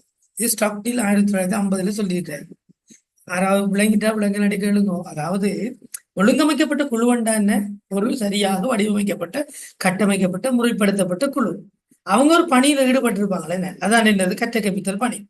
அதுல செல்வாக்கு செலுத்தணும். என்ன எப்படி செல்வாக்கு செலுத்துற கற்ற கற்பித்தல் பணியில தேவையான ஆண்களுக்கு பயிற்சி கொடுக்கறது, உபகரணங்களை பெற்றுக் கொடுக்கறது இல்லையா, நேர சூசியை போட்டு கொடுக்கறது, கிளாஷ் இல்லாம பாக்குறது, பொருத்தமான ஆசிரியருக்கு பொருத்தமான பாடங்களை ஒதுக்கீடு செய்யறது, இதுகளெல்லாம் செல்வாக்கு செலுத்துதல். அவ்வாறு செல்வாக்கு செலுத்துவதன் மூலம் இறுதி இலக்கை நோக்கி தயார்படுத்துவதுடன் அந்த இலக்கை அடைய செய்வதும் என்னது பயனுறுதி வாய்ந்த தலைமைத்துவம். விளங்கிட்டுதோ? நல்லா விளங்கிட்டுதோ? லிப்காம் என்ன சொல்றேன் 1964 ஒரு நிறுவனத்தின் குறிக்கோள் மற்றும் இலக்குகளை வெற்றிகரமாக நிறைவேற்றும் புதிய கட்டமைப்பின் முதற்படி. ஒரு நிறுவனத்துடைய குறிக்கோள் அதனுடைய இலக்குகளை வெற்றிகரமாக நிறைவேற்றும் புதிய கட்டமைப்பில் முதல் படி ஆகும். அதுதான் பயனுறுதி வாய்ந்த தலைமைத்துவம். பயனுறுதி வாய்ந்த தலைமைத்துவம் என்பது ஒரு ஃபர்ஸ்ட் ஸ்டெப். எதற்கான ஒரு ஃபர்ஸ்ட் ஸ்டெப்? குறிக்கோள் இலக்கு என்ன, ஒரு பாடசாலையுடைய குறிக்கோள் அதனுடைய இலக்குகளை நோக்கி வெற்றிகரமாக நாங்கள் செய்து முடிப்போமாக இருந்தால் அந்த முறையை சொல்றது, அந்த அந்த கட்டமைப்பு, அந்த கட்டமைப்பினுடைய முதல் படிதான் என்னது? பயனுறுதி வாய்ந்த தலைமைத்துவம். இப்ப தலைமைத்துவ பண்புகள். ரைட், நாங்கள் தலைமைத்துவ பண்புகளை பார்ப்போமா?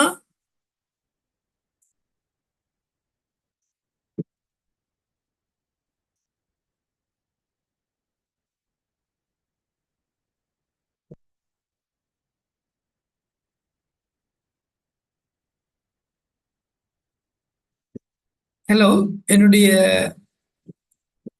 ஸ்கிரீன் மாதிரி இல்ல தானே? இல்ல சார், இல்ல சார். சரி, தலைமைத்துவ பண்புகள் என்றால் என்ன? தலைமைத்துவ பண்புகள் என்ன? ஒரு பாடசாலையுடைய தலைமைத்துவ பண்புகள், ஒரு அதிபருக்கு இருக்கக்கூடிய தலைமைத்துவ பண்புகள். முந்தி பார்த்தோமா? இல்ல, அதிபருடைய வகிபங்கு பார்த்தோம். ஆரம்பத்துல பார்த்தது என்னது? அதிபருடைய வகிபங்கு. என்ன தலைமைத்துவ பண்பு பார்க்கலையே? இல்லை. விளைதிறன் மிக்க பாடசாலை, அதனுடைய இயல்புகள், அது அங்கு மேற்கொள்ளப்பட வேண்டிய நடவடிக்கைகள் இல்லையா? அவர்கள் என்னென்ன விஷயத்துல கருத்தினை கொள்ள வேணும். எட்மண்ட்ஸ்ல கருத்து, 79, 88 மோர்டிமோரோட கருத்து, 92 வந்து என்னையினுடைய கருத்து எல்லாம் பார்த்திருக்கிறோம். இப்போ 1950 என்ன ஸ்டாக் டீலினுடைய கருத்து பார்த்திருக்கிறோம். பயனுறுதி வாய்ந்த தலைமைத்துவம் என்ன? அதே போல லிப்காம் 1964 பயனுறுதி வாய்ந்த தலைமைத்துவம் என்னன்னு சொல்லி பார்த்திருக்கோம். இப்ப நாங்கள் தலைமைத்துவ பண்புகளை பார்ப்போம்.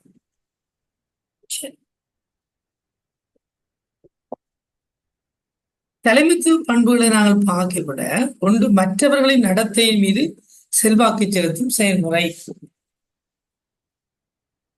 இது ஒரு தலைமைத்துவ பண்பாக இருக்கு. மற்றவர்களின் நடைமுறைகளின் மீது என்ன? மற்றவர்களின் நடைமுறைகளின் மீது செல்வாக்கு செலுத்துதல் என்றால் என்ன? அதாவது தனக்கு கீழே இருக்க ஒரு பணிக்குழு இருக்கு தானே, ஆசிரியர்கள், அதிபர் ஆசிரியர்கள் இல்லையா? வங்கி முகாமையாளர் என்றால் வங்கி ஊழியர்கள் இல்லையா?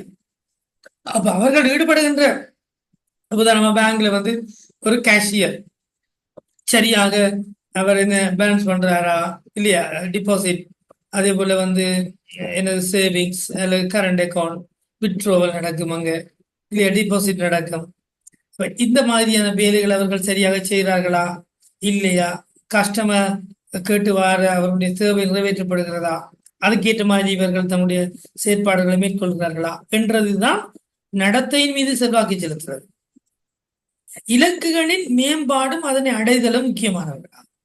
உண்மையா ஒரு நிறுவனத்துடைய தலைவர் அந்த நிறுவனத்துக்கு இருக்கக்கூடிய இலக்குகளை அடைய வேண்டும் இல்லையா?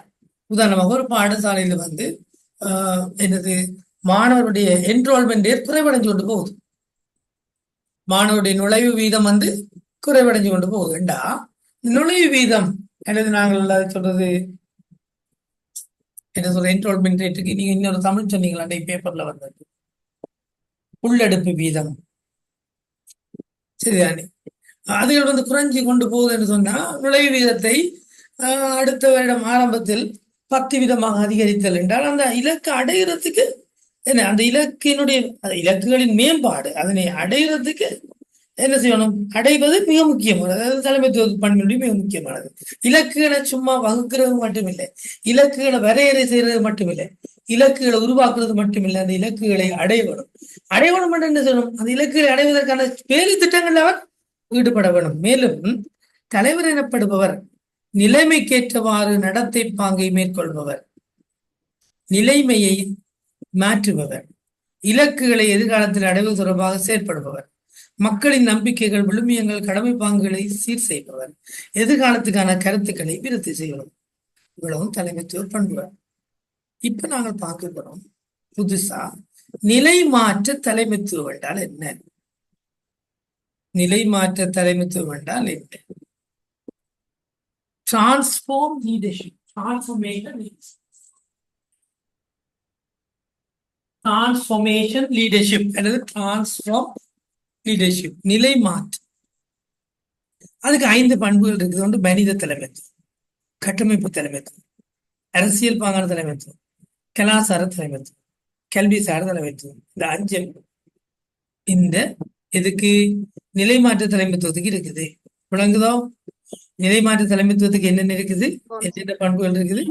மனித தலைமைத்துவம், கட்டமைப்பு தலைமைத்துவம், கட்டமைப்பு தலைமைத்துவம், அரசியல் பாங்கான தலைமைத்துவம், என்ன சிஸ்டர், கலாச்சார தலைமைத்துவம், கல்விசார் தலைமைத்துவம். இந்த 5 நாங்கள் பார்ப்போம், 5 பண்புகளை. அப்ப நிலைமாற்ற தலைமைத்துவத்துக்கு மனித தலைமைத்துவம் என்ற ஒரு பண்பு என்ன சொல்லுது என்றால், ஒரு ஆதரவு வழங்குனராக இருக்கும். மனிதர்களை, அதாவது ஊழியர்களை அவருடைய பங்கேற்பை ஏற்றுக்கொள்ளணும். Yes, you can monitor. அந்த மாதிரி அவங்களை ஊக்குவிப்பவராக இருக்கவர். ஆசிரியர்களின் திருப்தியை, ஈடுபாட்டை மேம்படுத்தவர். உடன்பாடான ஆளிடை தொடர்புகளை ஊக்குவிக்கணும். நெகட்டிவான, எதிர்மறையான கம்யூனிகேஷன்களை உருவாக்கக்கூடாது. சரிதானே? அடுத்து கட்டமைப்பு தலைமைத்துவம். தெளிவாகவும் தர்க்க ரீதியாகவும் சிந்திக்கும். தெளிவான இலக்குகளை, கொள்கைகளையும் விருத்தி செய்யும். பொருத்தமான தொழில்நுட்ப ஆலோசனை வழங்கவும். அடுத்தது அரசியல் பாங்கான தலைமைத்துவம் கொண்டாண்டு குழுக்களிடையே கூட்டு இணைப்பை ஏற்படுத்துவர், முரண்பாடுகளை தீர்ப்பவர். கலாச்சார தலைமைத்துவம் கொண்டாண்டு பாடசாலை கலாச்சாரத்தை கட்டியெழுப்புவர், உற்சாகத்தை வழங்குகின்ற ஒரு வசீகர பண்பு கொண்டவர். கல்விசார் தலைமைத்துவம் கொண்டாண்டு கற்பித்தல் மேம்பாட்டை ஊக்குவிப்பவர், கல்வி பிரச்சனைகளை ஆராய்ந்து அறிபவர், தொழில் ரீதியான கல்வி வழிகாட்டல்களை வழங்குபவர். இவ்வளவுதான் என்னது நிலைமாற்று தலைமைத்துவத்துடைய 5 பண்புகள். ஓகேயா? இதோட இந்த டைட்டில் நான் முடிச்சுக்கொள்ளலாம். விளங்குதானே? இது விளங்குதான் என்ன?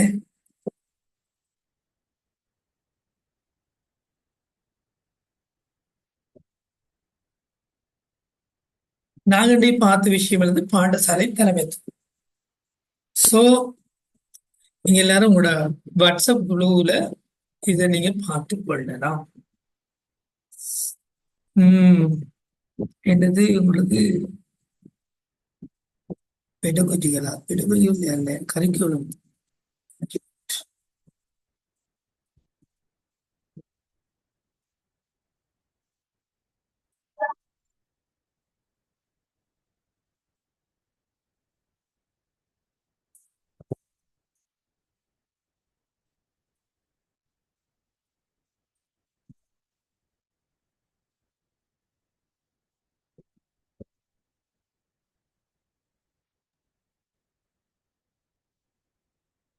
எஸ், ஸ்கூல் லீடர்ஷிப் என்ற ஒரு பிடிஎஃப் ஃபைலோட அனுப்பியிருக்கேன், பாருவா. சரிதானே?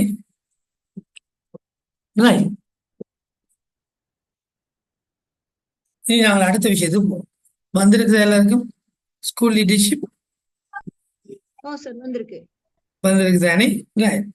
சோ இது உங்களுக்கு கூட நோட்ஸ் நீங்க நினைக்க வேண்டாமா. எழுதுறதெல்லாம் சுலபமாக இருக்கிறேன். உங்களுக்கு காலம் போதாது. என்ன சொல்றீங்க குமுதா மிஸ்? குமுதா கிரிஜானி மிஸ், காலம் போதாது என்ன? இப்படித்தார நோட்ஸ் எல்லாம் படிச்சு கொடுப்போம். நான் நான் இதுக்கு முதல் படிச்ச நோட்ஸ் நான் உங்களுக்கு அனுப்புவேன். கொஞ்சம் முடிவு பண்ணி கொண்டு இருக்கேன். ஓகே, இந்த கிழமைக்கெல்லாம் அனுப்பிடுறேன். சரிதானே? இந்த கிழமைக்குரிய செஷன் அத்தனை நோட்ஸும் உங்களுக்கு அனுப்புவேன். நான் லெக்சர்ஸ்ல இருக்கேன்னு உங்களுக்கு எடுக்கிறேன்.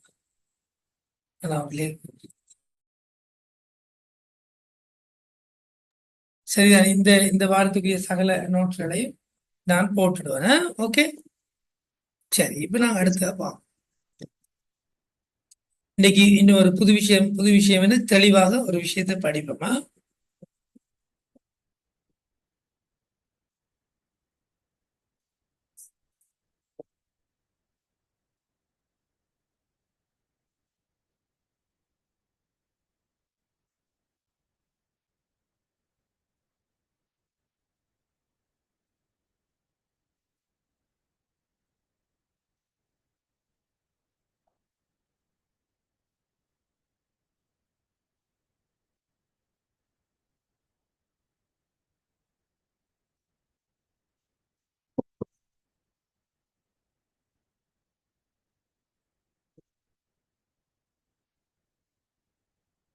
சரி.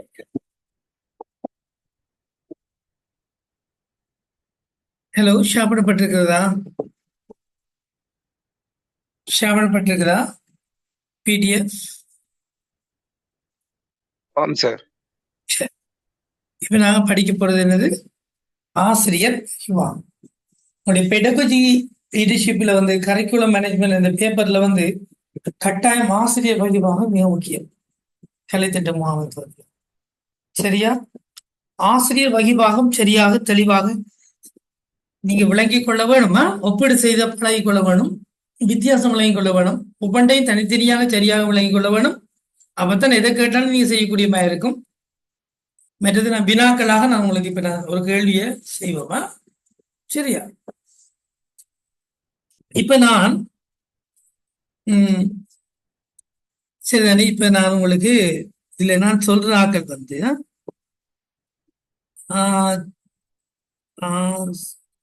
சரூபன், சந்திரமோகன் சரூபன் சார் நிக்கிறீங்களா?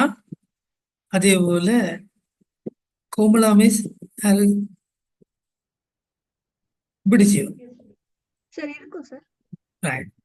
நீங்க சந்திரமோகன் சாரும் கோமலா மிஸ் நீங்க 2 பேரும் நீ செல்ஃபா ஒர்க் பண்ணுங்க. நீங்க என்ன செய்ய வேணும்? முதலாவது கடத்தல் வகிபாகம் என்னண்டு எனக்கு விளங்கப்படுத்தணும். நீங்க நோட்ஸ் வந்து ஆன்லைன்ல தேடுங்க. போன் இருக்கு தானே, அல்லது உங்கள்ட்ட பழைய நோட்ஸ் இருக்கு, எனக்கு விளங்கப்படுத்தணும் கடத்தல் வகிபாகம் என்ன. சரிதானே? நான் சொல்ல வாரது வந்து கடத்தல் வகிபாகம் என்பதற்கு நான் ஆங்கிலத்தில் உங்களுக்கு சொல்றதாக இருந்தால் கடத்தல் வகிபாகம் என்ன? கடத்தல் வகிபாகத்துக்கு டிரான்ஸ்மிஷன் ரோல் என்று நாங்க சொல்லுவோம். இப்ப யார் யார் அதை பொறுப்பெடுக்கிறீங்க? யார் யார் அதை பொறுப்பெடுக்க போறீங்க?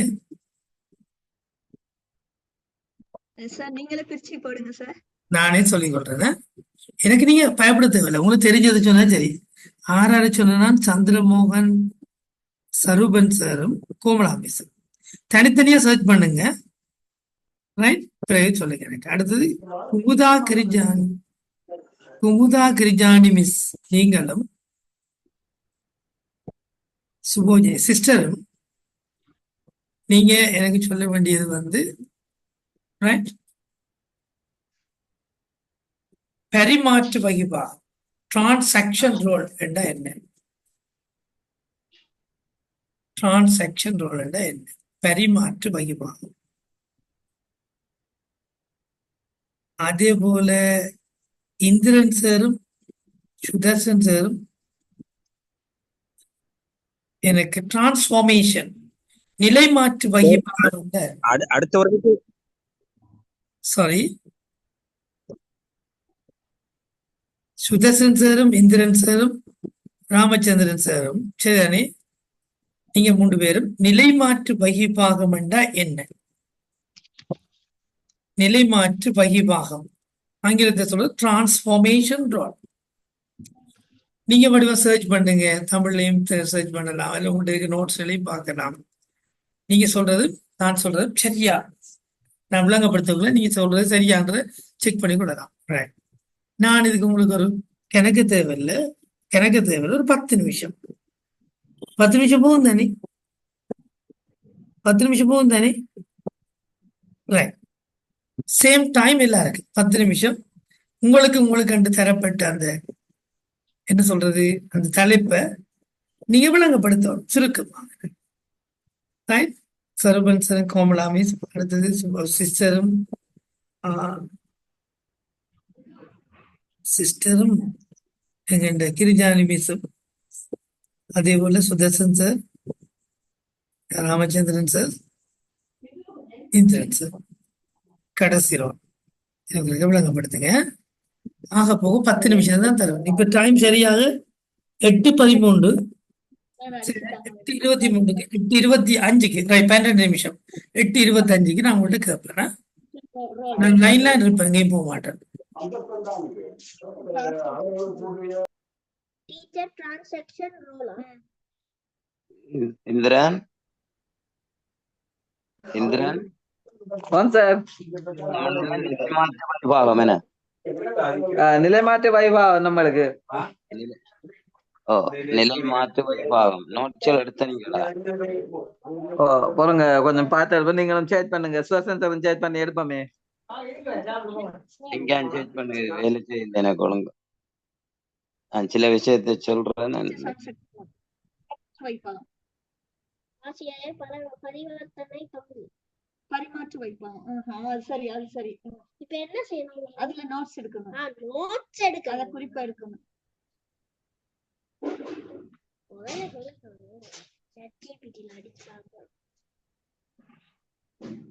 ஆசிரியர் பரிமாற்று வைபவம் அடியே.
Okay, we will start again.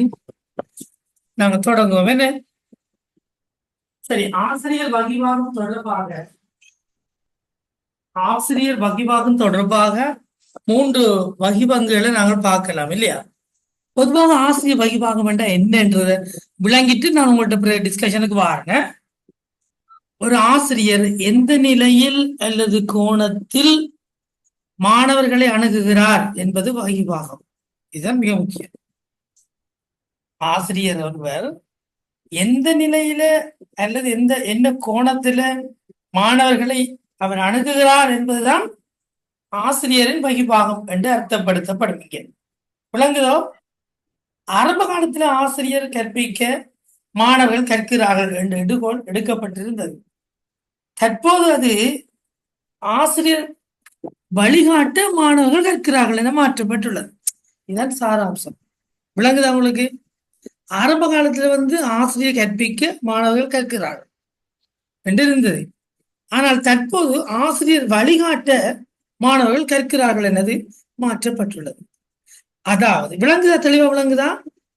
அதாவது ஆசிரியர் ஒரு வசதி அளிப்பவராக, ஃபேசிலிட்டேட்டர், நட்புதவியாளராக, பீஃப்ரெண்டர் செயற்பட்டு மாணவர்களின் சுய கற்றலுக்கும் எண்ணக்கரு உருவாக்கத்திற்கும் மூலகர்த்தாவாக இருப்பார். இதுதான் வெரி இம்பார்ட்டன்ட். இப்ப பாத்தீங்கன்னு கேட்டா, வசதி அளிப்பவராக இல்லையா, நட்புதவியாளராக செயற்பட்டு மாணவருடைய சுய கற்றலுக்கும் எண்ணக்கரு உருவாக்கத்துக்கும் மூலகர்த்தாவாக இருப்பார். இங்கு ஆசிரியர் வகிபாகம் ஒரு வேறு விதத்துல முக்கியத்துவம் பெறுகிறது. ஓகே, அவ்வளவுதான். இது ஒரு அறிமுகம் நான் இப்ப உங்களுக்கு தந்திருக்கிறேன். ஆசிரியருடைய வகிபாகம் தொடர்பாக நான் உங்களுக்கு அறிமுகத்தை தந்திருக்கிறேன். சரியா? தொடர்ந்து நாங்கள் பார்ப்போம். ஆசிரியர் மாணவர்களுக்கு 3 விதமான படிநிலைகளில் நின்று வழிகாட்டலாம்.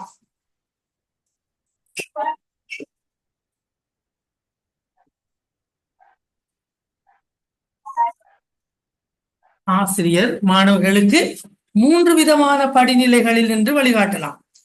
அவற்றில் எது பொருத்தமானது என்பதை நீங்களே தீர்மானிக்க வேண்டும். அதற்காக வாண்மையை விருத்தி செய்ய வேண்டும். நாங்க தீர்மானிக்கிறோம் ஆசிரியர் உண்மையிலே எந்த வகிபாகம் பிள்ளைகளுக்கு மிகவும் பொருத்தமானது என்றதை தீர்மானிக்கணும். சும்மா தீர்மானிக்கலாம். எங்களுக்கு அதுக்குரிய கெப்பாசிட்டி இருக்க வேணும். அதை விளங்கி கொள்ள வேணும் என்று 3 வகிபாகத்தையும் அவை 3 விதமான படிநிலைகளில் நின்று வழிகாட்டலாம். அந்த அடிப்படையில முதலாவது கடத்தல் வகிபாகம். சொல்லுங்க பார்க்கலாம். கடத்தல் வகிபாகம் முதலாவது நான் தந்தது எங்களுடைய 2 பேர் கோமலாமிஸ் மற்றது கோமலாமிஸ் தானே, கோமலாமிஸும் மற்றது எஸ் கோமலாமிஸுக்கும் ஆனால் சருபன் சருக்கு அப்படித்தானே? சரி, இதை கொஞ்சம் விளங்கப்படுத்துவீங்களா? கடத்தல் வகிபாகம் வேண்டாம் என்னண்டு? ஹலோ, உங்களுக்கு இருக்கிற ஐடியா வச்சிருங்க, நான் சொல்றேன்.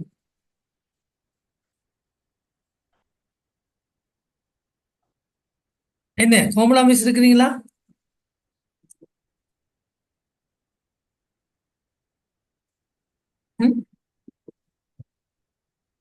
சரி, அடுத்த பரவாயில்ல. சிஸ்டரும் குமுதாகிரி ஜானி மிஸ் சொல்லுங்க. அடுத்த வகிபாகத்தை உங்களுக்கு தந்தது பரிமாற்று வகிபாகம் அப்படித்தானே? கொடுக்கல் வாங்கல், பரிமாற்று வகிபாகம் அதானே? மாணவர்களை வேலைகள் டிரான்சாக்ஷன் ரோல். சொல்லுங்க. மாணவர்களை வேலைகளில் ஈடுபடுத்தி மாணவர்களை வேலையில் ஈடுபடுத்தி மாணவர்களின் முன்னறிவால் பயன்பெறக்கூடிய ஒரு வகிபாகமாக இது அமைகிறது. மாணவன் ஏற்கனவே தெரிந்து வைத்த விடயத்தை கவர்ச்சியாக முன்வைத்து பாடத்தில் பிரவேசித்து மாணவனுடன் கலந்துரையாடி பாடத்தை வளர்த்து கொண்டு செல்வர். இங்கே இருவழி தொடர்பு காணப்படும். சரி, இதுல நான் கொஞ்சமா எடுத்தேன். இது வந்து ஒரு பாரம்பரிய கல்வி முறை மாதிரி காணப்படுது. இங்கு ஆசிரியர்களின் செயற்பாடுகள் அதிகமாக காணப்படும். ஆசிரியரிலிருந்து சில விடயங்கள் மாணவர்களுக்கு கடத்தப்படுகின்றன. மாணவர்களை வேலைகளில் ஈடுபடுத்தி மாணவர்கள் முன்னறிவால் பலன் பெறக்கூடிய ஒரு வகைப்பாகமாக இது அமைகின்றது. இங்கு இருவழி தொடர்பாடல் முக்கியமாக காணப்படுகின்றது. இவ்வளவுதான் சார். தேங்க்யூ. அடுத்த ஆள் 3 பேரும் இந்திரன் சார், ராமச்சந்திரன் சார், மற்றது சுதார் சார். நிலைமாற்று வகிபாகம் பற்றி உட தகவல். இந்திரன் சார் சொல்றீங்களா? இந்திரன் சார் சொல்லுங்க சார். சொல்லுங்க சார். நீங்க நான் மிச்சத்தை சொல்றேன். நீங்க ஸ்டார்ட் பண்ணுங்களேன். 21ஆம் நூற்றாண்டில் எதிர்பார்க்கப்படுகின்ற தேர்ச்சிகளை மாணவர்களிடையே ஏற்படுத்தும் ஒரு ஆசிரியர் வகிபாகமாக இது ஏற்றுக்கொள்ளப்பட வேண்டும். பாடம் முன்கூட்டியே திட்டமிடப்பட்டு கற்றற் செயற்பாடுகளாக மாற்றப்பட்டு ஆசிரியர்கள் வசதி செய்து கொடுப்பவர்களாக இந்த செயற்பாடு இடம்பெறுகின்றது. அதே போன்று ஆசிரியர் பாடத்தின் தேவைகளையும் மாணவர்களின் தேவைகளையும் கவனத்தில் கொண்டு தனது கற்றல் செயற்பாடுகளில் ஈடுபட வேண்டும். பல்வேறான கற்றல் சந்தர்ப்பங்களை உருவாக்கப்பட்டு கற்றல் பாணி ஒரு தனிப்பட்ட ஒரு முறையில இந்த செயற்பாடு இடம்பெறும். ஆக இது முழுக்க மாணவர் மையத்துக்கு வழிவகுக்கிறதாக கருதப்படுகின்ற. இந்திரன் சொல்லுங்க. அத்தோட சார் இது இருவழி தொடர்பு கூடுதலாக இங்கே காணப்படும். மாணவர்களுடைய செயற்பாடுகளுக்கு முன்னுரிமை வழங்கி மாணவர்களை வழிபடுத்துபவராக ஆசிரியர் செயற்படுறதுதான் இங்க பிரதானமாக கொள்ளப்படுகின்றது நிலைமாற்று வகிபாகம். Very good, very good. சரி, தேங்க்யூ. முன்னுக்கு முதலாவது வகிபாகம் பற்றி நான் கேட்டிருந்தேன். கடத்தல் வகிபாகம் சொல்லியா சார்? யாரு கடத்தல் வகிபாகம் பற்றி சொல்லியா சார்? கடத்தல் வகிபாகம் நம்ம ஆருக்கு சொன்னதாங்க? சரூபன் சாரும் கோமலா மிஸ் சொல்லலுமா?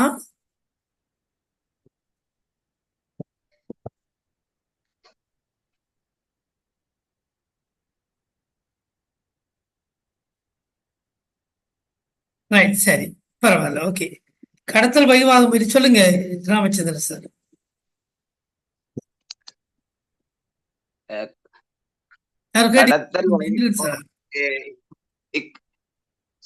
கடத்தல் வகிபாகம் இக்கட்டத்தில் ஆசிரியர் மாணவர்களை உரிய அடைவு மட்டத்திற்கு கொண்டு போகும் வரை அவருடைய பாட விடயங்களை கட்டமைத்திருப்பார். குறிப்புகளை எழுதி படிமுறைகளுக்கு இட்டு சென்று மாணவர்களுக்கு தன்னிடம் உள்ள விடயங்களை கடத்துவனாக ஆசிரியர் செயற்படுவதன் முயற்சி எடுப்பார். இக்கடத்தல் வகிபாகத்தின் போது ஆசிரியர் பூரண எதேச்சதிகாரம் உடையவராகவும் இங்கே செயற்படுவார். அப்ப மாணவர்கள் கேட்போனாக மாத்திரம் இருக்க முடியும் எனவும் அளவு கடந்த விடயங்களை அறிந்து கொள்ள வேண்டும் என இங்கே எதிர்பார்க்கப்படுகிறது. இங்கு அந்த ஒரு வழி தொழிற்பாடு மட்டுமே நடைபெறுகின்ற, அதாவது ஆசிரியர் செயற்பாடுகள் தான் இங்க மேலோங்கி காணப்படுது. அதாவது ஆசிரியர் மைய கல்வியா சார் அங்க பிரதானமானது. மாணவர்கள் கேட்டுக்கொண்டிருக்க ஆசிரியர்கள் செயற்பாடுகள் மட்டும் இடம்பெறும். Very good. இப்போ நீங்க எல்லாரும் சொன்னதுக்கு மேலதிகமாக நான் ஸ்டார்ட் பண்றேன். கடத்தல் வகிபாகம் டிரான்ஸ்மிஷன் ரோல் என்ன? இந்த ஆசிரியர் வகிபாகத்தின் போது ஆசிரியர் மைய கற்றல் நீங்க சொல்லிட்டீங்க. ஆசிரியர் மைய கற்றல் தான் நீங்க நடக்கும். மாணவர்களின் சிந்தனைக்கோ அவர்களுடைய விமர்சனத்துக்கோ இடம் இல்லை. இங்கு கற்பித்தல் முதன்மை பெறும், கணிப்பீடு மதிப்பீடு நடைபெற வாய்ப்பு குறைவு. படிப்புகிற மட்டும் முதன்மையாக இருக்கும். கணிப்பீடு மதிப்பீடு நடைபெறதுக்கு வாய்ப்பு குறைவு.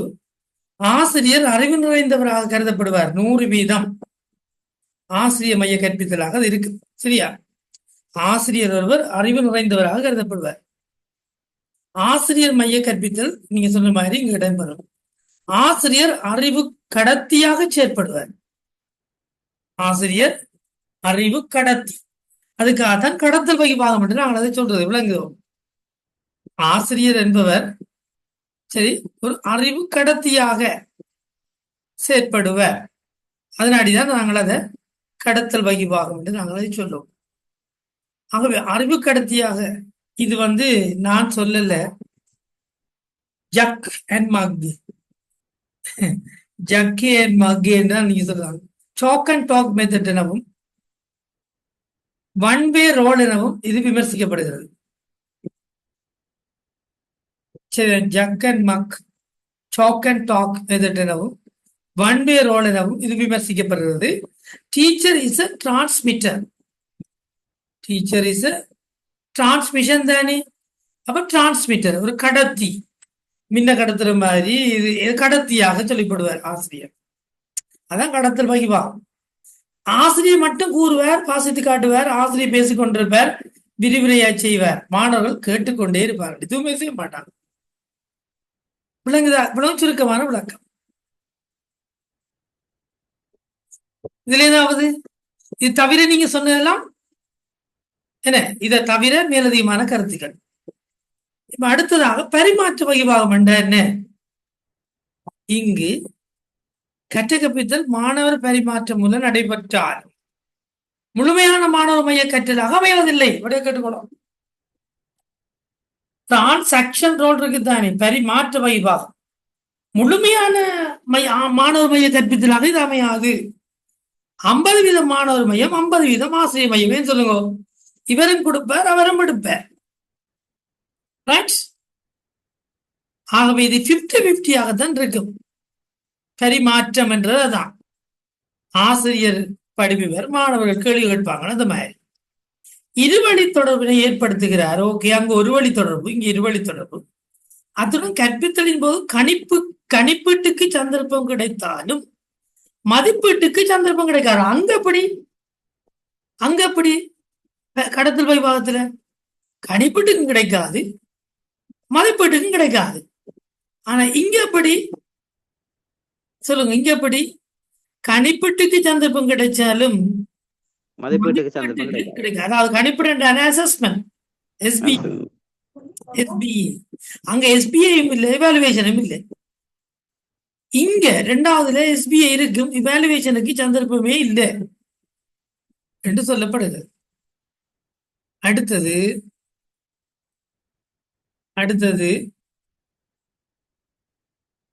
சரியா? ஆசிரியர் வளவாளராக செயற்படுவார். எங்க? கடத்தல் வகிபாகத்தில். அப்படித்தானே? கடத்தலில பரிமாற்ற வகிபாகத்தில். இந்த முறை இண்டஸ்ட்ரியல் மெத்தட், 2 வே சிஸ்டம் என்றெல்லாம் வர்ணிக்கப்படுகிறது.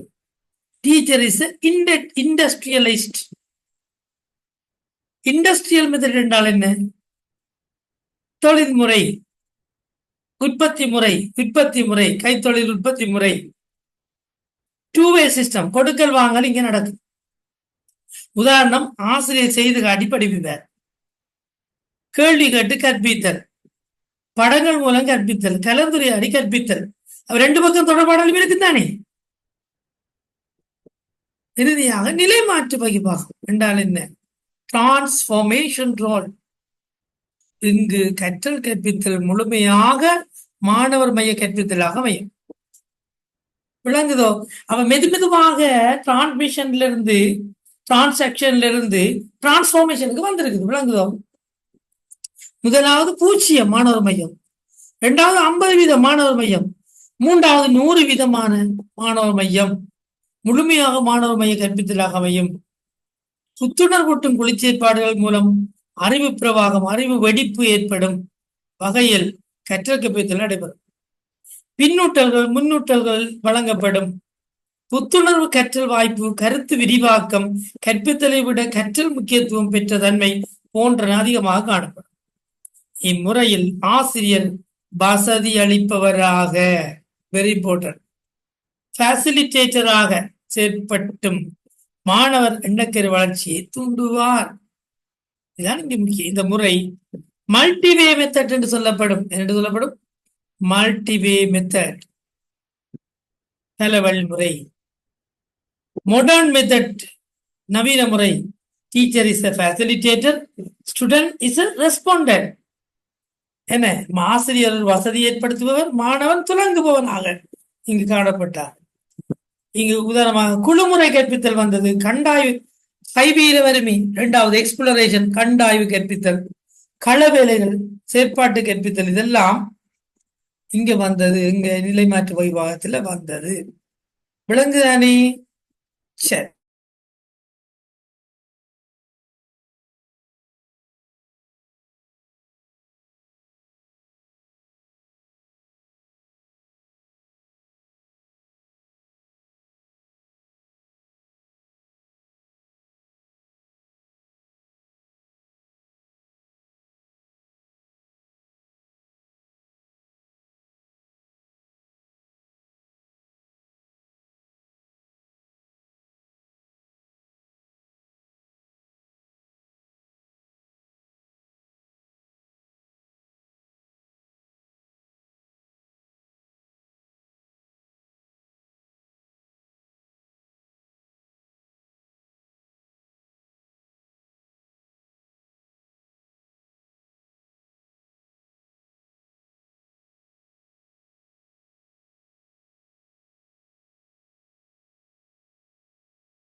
சார் மைக் ஆஃப்ல இருக்கு சார்.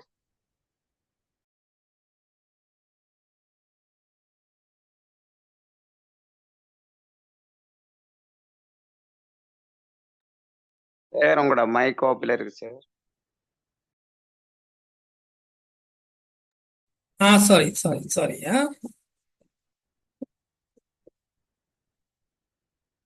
சரி, இடைக்குள்ள இந்த இது இருக்குதானே, இது வந்து 2வது. முதலாவது ரோல் என்னது?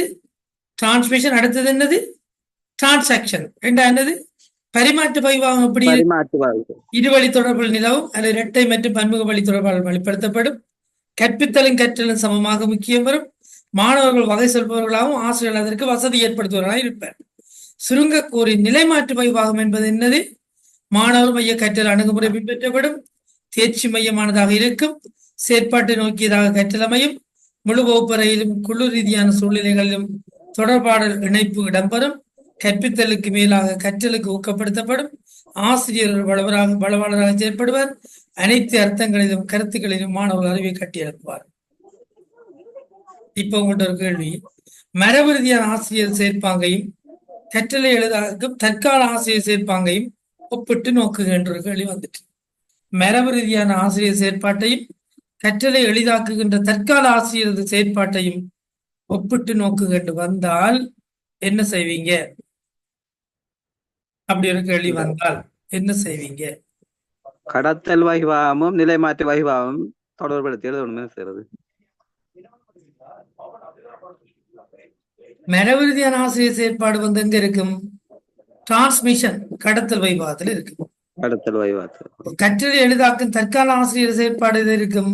நிலைமாற்று வைவாகம். ஓகேயா? இடைக்குள்ள ஒரு ஆள் இருப்பாரு,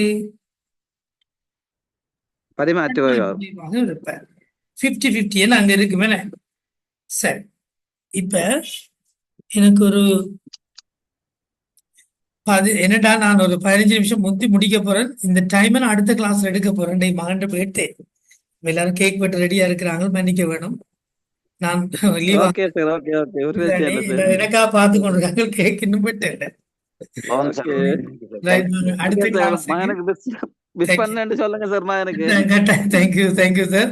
என்னென்றால் ஒரு 15 நிமிஷம் நான் முந்தி லீவ் ஆகுறேன். நான் கூட்டி எடுக்கிறேன். Okay, thank you. இந்த கேள்விக்குரிய விடையும் வாய்ச்சிட்டு வாங்குவா. இந்த கேள்விக்குரிய விடையும் இருக்குது, வாய்ச்சிட்டு அடுத்த கிளாஸ் வாங்க எல்லாரும். சரியா? ஆசிரியரையும் வாய்ச்சிட்டு வந்தீங்கன்னா சரியா? அதோட இந்த செஷனை நாங்க அடுத்த கிளாஸ் முடிக்கலாம். இன்னும் கொஞ்சம் தான் இருக்கு. சரிதானே? சரி சார். கேள்விக்குரிய விடையை மட்டும் வாசிச்சு எடுத்துட்டு அடுத்த கிளாஸ் நீங்க எல்லாரும் கிளாஸ்ல கலந்து கொள்ளுங்க. ஓகே, சரி. Thank you so much. நானும் இத குரூப்ல போடுறோம் பாருங்க. Okay, bye. சரி sir. Okay sir. Thank you. Okay, good night sir. Good night. Thank you.